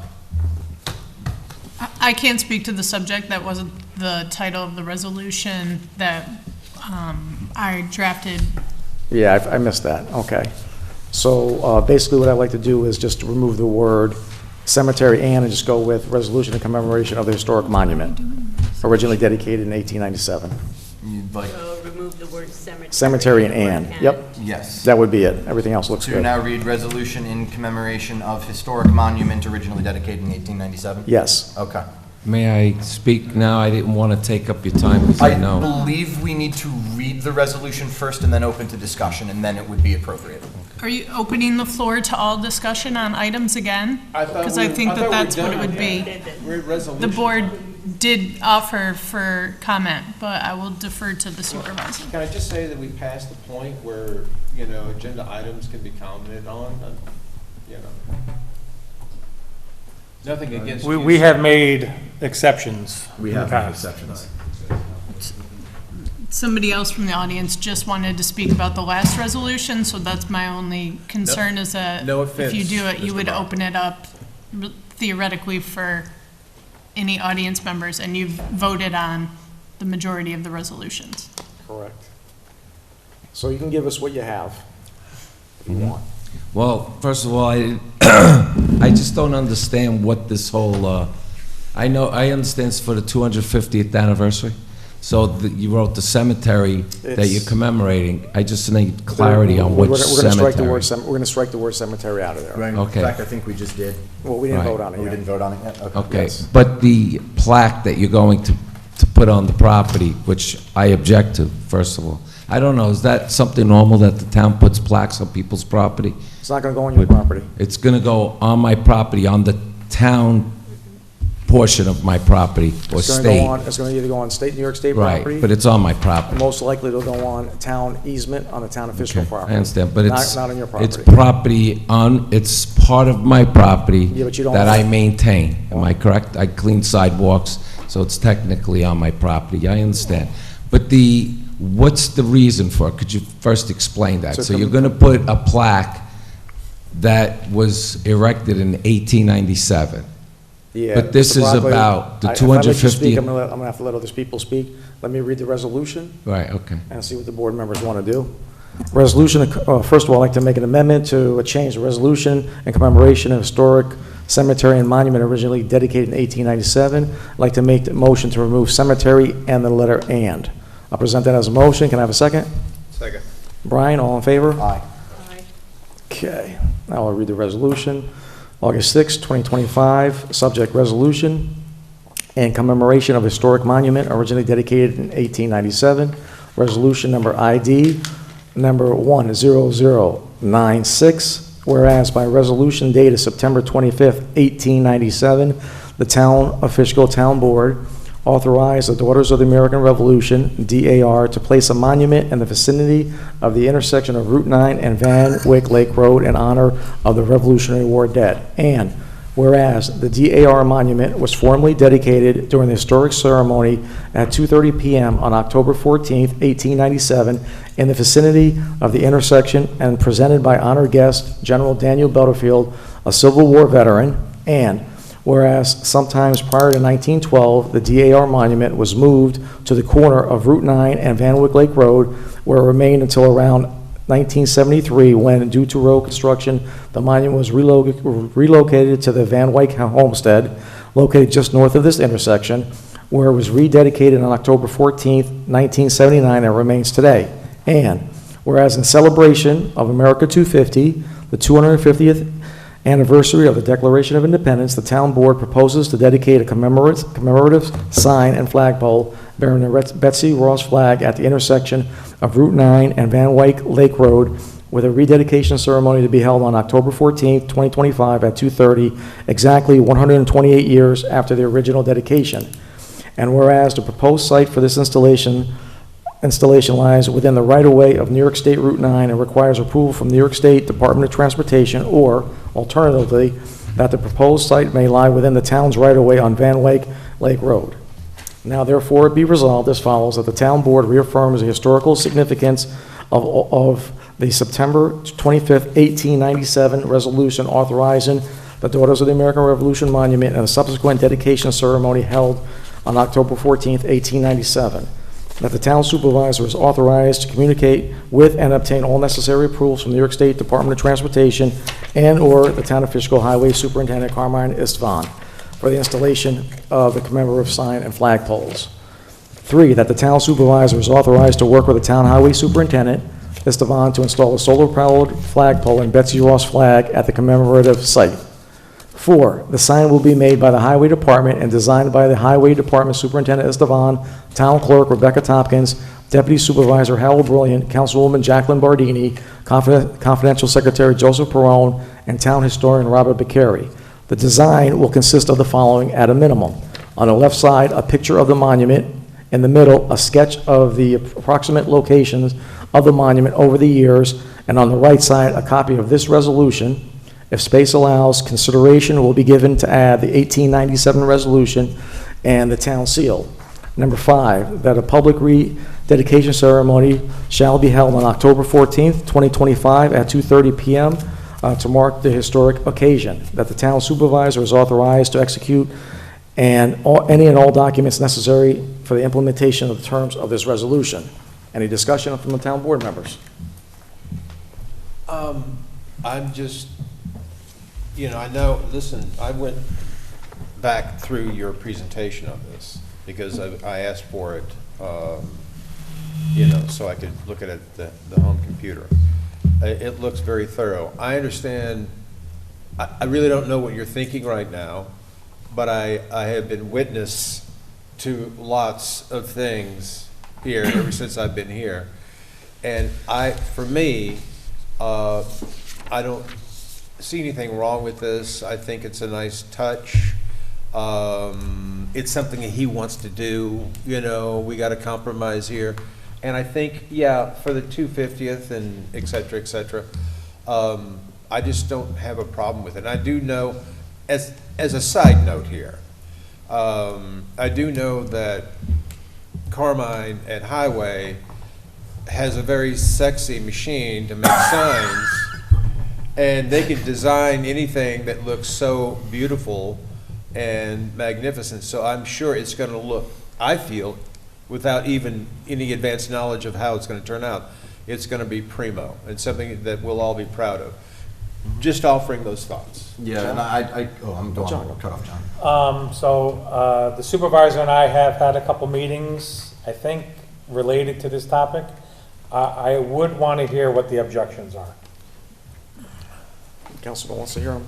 Yes, Okay. he wants to hear him. Go on. All right, a couple of things. Number one, the resolution implies that there's a Revolutionary War cemetery on my property. Okay? I'm just going to tell you. Right, I know you took the word cemetery off. That DAR, and the other thing before I get to the monument, it wasn't moved. So the real story is it wasn't moved because of the highway construction. Now, just so you understand, my property is on the east side of Route 9. I think I discussed this at the meeting last time. The construction took place where they widened Route 9, where the bend in the road was, that I told you that the barracks were literally a matter of a few feet away from my property. But at the time, in the 70s, when they did the construction realigned Route 9 at that point westward. If anything, now it's further, the monument that existed on my property, no denying that it was put there, and I appreciate you put it after 2011, 2012, was further away from the monument, which means if this rumor that was started that it was getting hit by cars is not true. All right, so the real reason is years ago, I don't know why he never brought it up, but Doug McCool told me what happened. His mother was the president of the DAR back in the 70s during the time when they did the road construction. His mother had their families in the funeral business, and his uncle owns a monument company. His uncle took the monument and brought the monument to his house for 6 months until his mother could find the location where people could be educated about what took place during the Revolution. And that's the story that Doug McCool told me, okay? Well, it's not a secret because a lot of people know it. So it wasn't moved because of road construction. It was moved to give people an opportunity, and they chose the Van Wyck Homestead, the Fishkill Historical Society, which I think it's a great spot. People read, people talk about it. If you read that monument, it implies that there's a burial ground of soldiers in the adjoining fields. If you read, which I did give everyone a copy, I don't know if anyone read it, but if you read the actual DAR ceremony, it's very clear what that, where that cemetery was. So to me, I'm here to save history because there's been a lot of rumors and lies, and I'm tired of it. I have my approvals. I just have to wait for my address. So I'm not here speaking on my behalf as Continental Commons, construction, or anything. This is about saving history. That monument represented 2 cemeteries. Where the barracks were was the upper barracks was the encampment. So all you have to do, instead of shaking your head, Ozzy, it talks about the lower barracks. Dominic. Okay, Listen, let me finish. We're only dedicating the monument. where I it was. understand exactly what We're you're not saying doing, anything about any but it cemeteries. implies it's on my property. But if you're going to put on that marker that the DAR marker was put to commemorate the soldiers who were buried at Trinity Church and at the lower barracks, which is 3 miles away, then I'm all for it.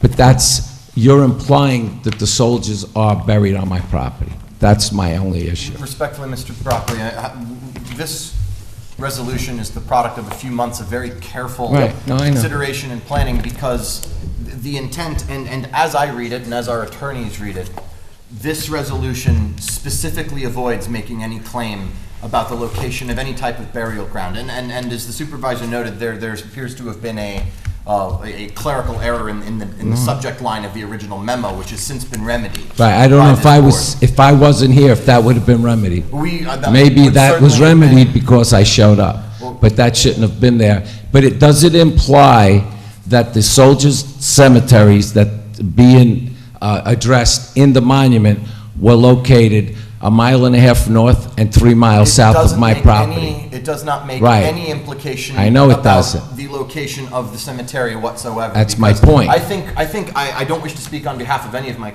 colleagues, but I get the sense from our conversations that not one of us is certain to a T exactly where any Revolutionary War soldiers' burial ground is located. I would not be willing. That's not really necessarily true. As I did my presentation, the historical record, there's 2 comments where they're east of Route 9, south of the stream. That's pretty clear. Mr. Broccoli had an interview in WKIP in 2007 to credit for saving the Revolutionary War soldiers' graves. Multiple comments on his Facebook page taking credit for saving the Revolutionary War graves. I don't Hold want on a to. second. You make very good point. And the big thing here is in that area, there's only one space where there are graves found. So we're not saying it in this resolution. We're making an commemoration of the DAR monument and the location. Oh, I know exactly. That's all we're doing. I understand, but by putting it on my property, just to get back to things that I said on the radio.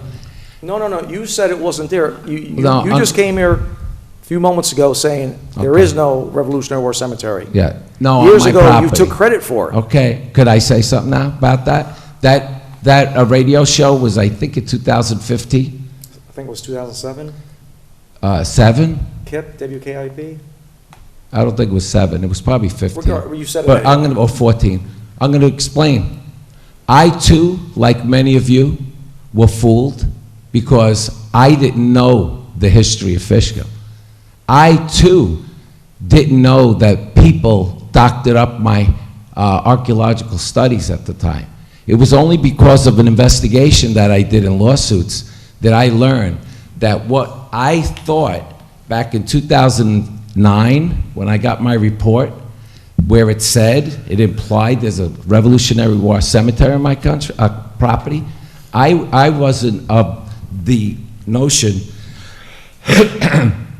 that people would have gotten my report, doctored it up, and made it appear that my property was a soldier's cemetery.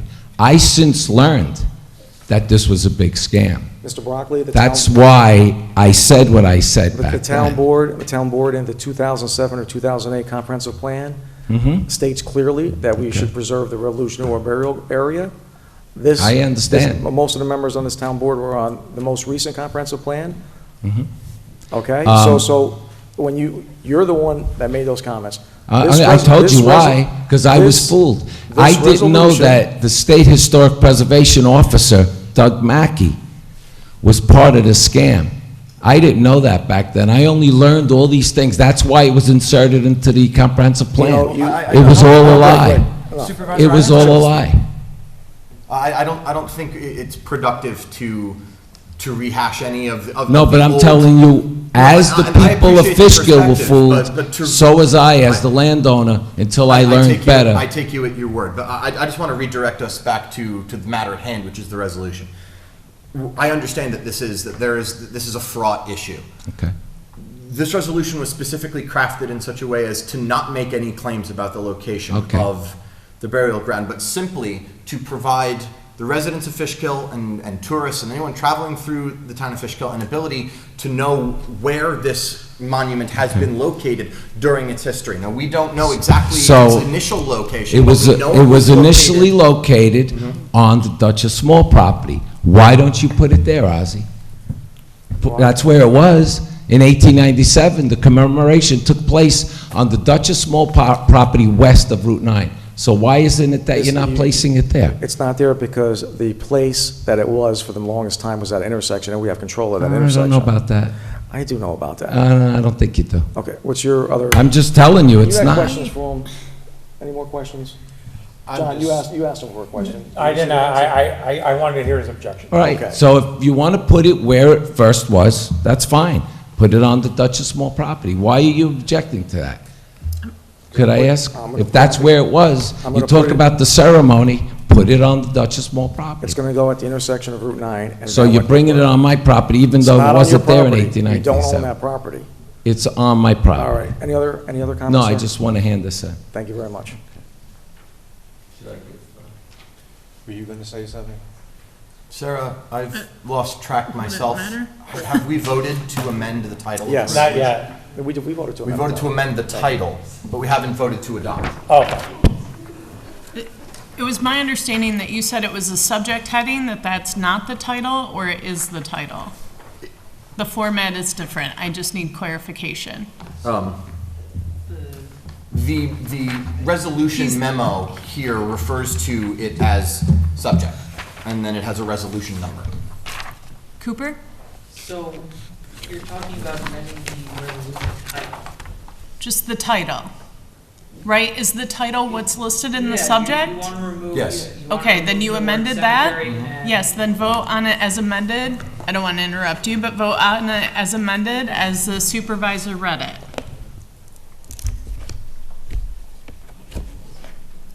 Yeah, he talks about the cemetery. This resolution has nothing to do with the cemetery. So let's move on to resolution. So I make a motion to amend the subject, resolution. We have already. We did that? We've already amended. the Okay, title. all right, we accepted vote- that. So, Vote, no, we're done. No, we're moving to the vote. We're done. No, The question's been called. can we do point of order, Yeah, please? Just yeah, for, please. Point- just to point of get order, this. sir. just tell them to be quiet. Thank you. So the board at this point would be Hold on a second, hold on a second. voting on the amended resolution Yes, that has been read. it has been read. There have been 2 opportunities on this agenda for the public to speak at large and on agenda items. This municipality is very generous with its public comment time and even afforded the property owner, specifically because of his interest, the opportunity to speak again. It heard the comments, took them into consideration, so at this point, it would be for the board to vote on the amended resolution. Thank you. I'll present that as a motion. Can I have a second? Second. Roll call vote. Cooper. Councilmember Bardini. Aye. Councilmember Totino. Aye. Councilmember Foreman. Yes. Councilmember Rye. Yes. Supervisor Albrook. Yes. Next up is items for special consideration. We just got 2 quick ones. One, to accept a resignation of a part-time police officer. Further resolve that town supervisor or his designee are hereby authorized and directed to take full actions necessary to give full effect to this resolution. Further resolve that this resolution shall take effect immediately. Present as a motion. Can I have a second? Second. All in favor? Aye. Aye. Where's the lady? Where's the lady? Controller, okay, thank you. Next up is resolution to hire Maureen McLennan, a CPA, for the position of controller, ID number 101113, whereas a vacancy exists in the town of Fishkill for position of controller, and whereas after concluding interviews with qualified applicants, the town supervisor, Ozzie Albert, has recommended the hiring of Maureen McLennan. I got the salary wrong, it's 130. Oh, that's right, it's correct. My apologies. For the position of town controller, we're starting a salary of $110,000, and whereas in addition to the duties of controller, Ms. McLennan, CPA, will also perform the duties of affordable housing director at a salary of $20,000.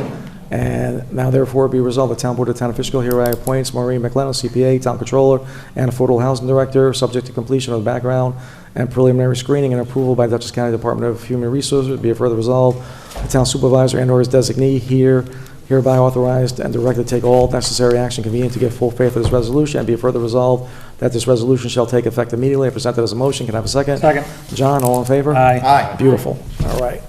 Let's roll. I'm sorry. Go, John. I have a housekeeping question. Go. So we have appointed Arnold and Ann Yes. to full membership. Yes. Are their terms the same? No.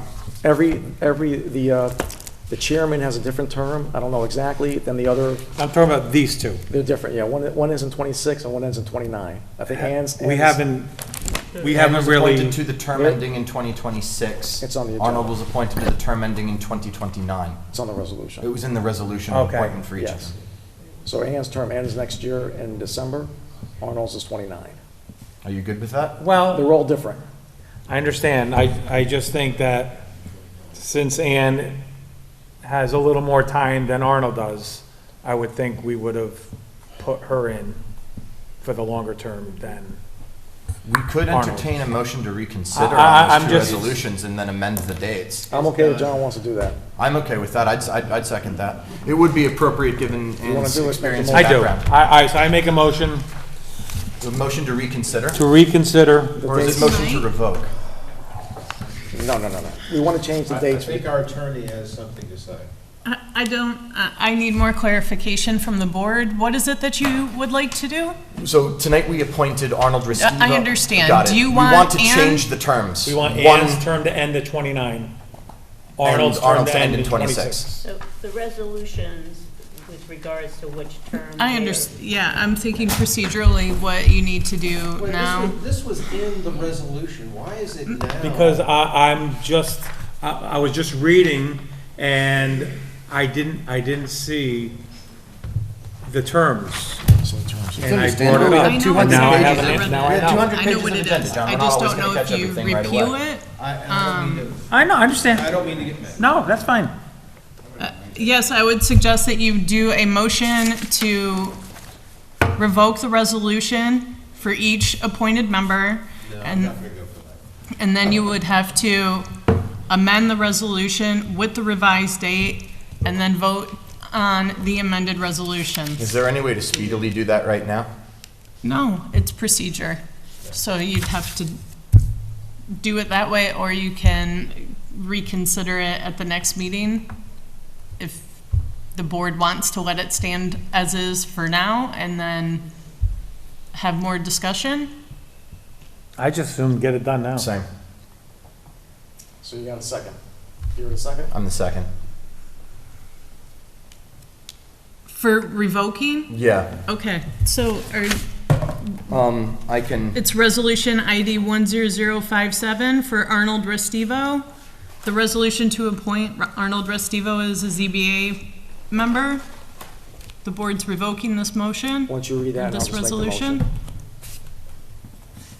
I mean, I'm just gonna read the title, so do you wanna make a motion to revoke? I'll make, John made the motion to revoke and I Yes, seconded. I make the motion to revoke. And then all in favor? I mean, I'm not the supervisor, but if make a you, motion. Yes. I Greg seconded it, so all in favor? Aye. Aye. Aye. I'm not in favor. 4-1. 4-1. Brian Rise against it. okay. And then with regard to resolution number 10110, resolution to appoint Ann Lagoy as zoning board of appeals member. We're revoking that as well, Make the right? motion. Yes, I yeah, make so- that motion. Second it? And I second. All in favor? Aye. Aye. No. So Brian's against it. So let me get those two and I'll read them again with the proper. Okay. Proper amendment. Well, I've got them right here, Supervisor. It's safe. She's already there. We'll do this also. We did Ann first. Yes, we did. So that would be So it's just section 2 and each one that needs to be amended. Yeah, Okay, now therefore be resolved, the town board as follows, all whereas paragraphs are incorporated within.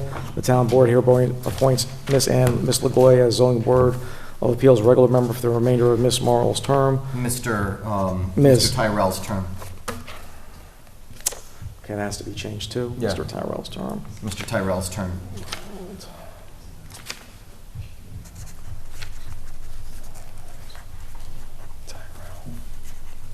Well, we have a moment. We're very sorry for detaining you further, Sarah. The town board hereby appoints Ms. LaGoya as zoning board's appeal member for the remainder of Mr. Terrell's term, which commenced January 1st, 2022, and ends December 31st. 2025 and ends December 31st, 2029. Okay, this says 22. And ends December 31st, 2029. The town clerk shall notify Ms. LaGoya of such appointment and direct the sake that the oath of office within 30 days. As this resolution, I'll present that as a motion. Can I have a second? Second. All in favor? Aye. No. Okay, 4-1. Next up is Mr. Arnold Restivo. Now therefore be resolved by the town board as follows. All whereas paragraphs incorporated herein by reference set forth in full. The town board hereby appoints Arnold Restivo as zoning board member of appeals member for the remainder of Ms. Ms. Marolles. Marolles' term, which commenced January, which will end December 31st, 2026. Section 3, the town clerk shall notify Mr. Restivo of such appointment and direct him to take such oath of office within 30 days of the date of this resolution. I'll present that as a motion. Can I have a second? Second. All in favor? Aye. So Cooper, we got to work on this tomorrow, make sure we get it right, okay? Okay. All right. Next up is new and old business. Brian? Nothing. John? No, just, again, I'm going to talk to Scott about the police identifying streetlights that are out. We did that on my job every year. Yeah. It's not uncommon for Good cops to do idea, that. John. Yes. Greg? Just my best wishes. Get well soon, KB. KB. She's doing well. Let's see. Jackie? No, I have nothing. All right, so Ms. Wilson, we had this property maintenance violation at 448 Van Wyck Lake Road. We put it out to bid. No one bid on it. What do we do? She's tired. Is that something you can get Put back it to us out on at our again? next meeting? If I could just have time to speak with Mr. Gaba as to what he thinks the process will be for redoing an RFP, Okay. or expanding it, or you can. He'll Oh, get back to us. he's gonna be watching, and he has taught me this, and I am not remembering it, so, sorry, Steve. But there is a process. You have, I think, more authority and ability to seek contractors if you don't get a response to an RFP. So my question, I will touch If I base with may- him. so my question to the board members going next year, are you okay with doing meetings once a month, or are you gonna go back to the 2-month thing? It's only an extra hour. It's of interest. You'll consider it? Yeah. Greg? Yeah. John? Next year? I'm not going to be here. Brian, Jackie? Would you rather do one meeting a little longer, like an hour, or 2 meetings that are a little shorter? And I'm gonna have 2 meetings like we're during the budget time and here and there. Yeah, I mean, if, We can talk about it at a later date. Okay, yeah, Talk about it not- again. all right. You know, I know we do Move to 3 adjourn. months, you know, maybe you could extend it to 4 or 5 months. Yeah. Move to adjourn. We don't have an executive session, Brian? We better not have an executive session. no, I'm not staying. Okay, next town board meeting is September 3rd. Third. Thank you, everybody, for watching. Any questions, contact me or our fellow board members, or come to a town board meeting. It'd be nice to meet you. Otherwise, God bless America, and we'll see you later. Good night. Thank you all. Ozzy seconded. Everybody, bye. She's out of here quick. Yeah.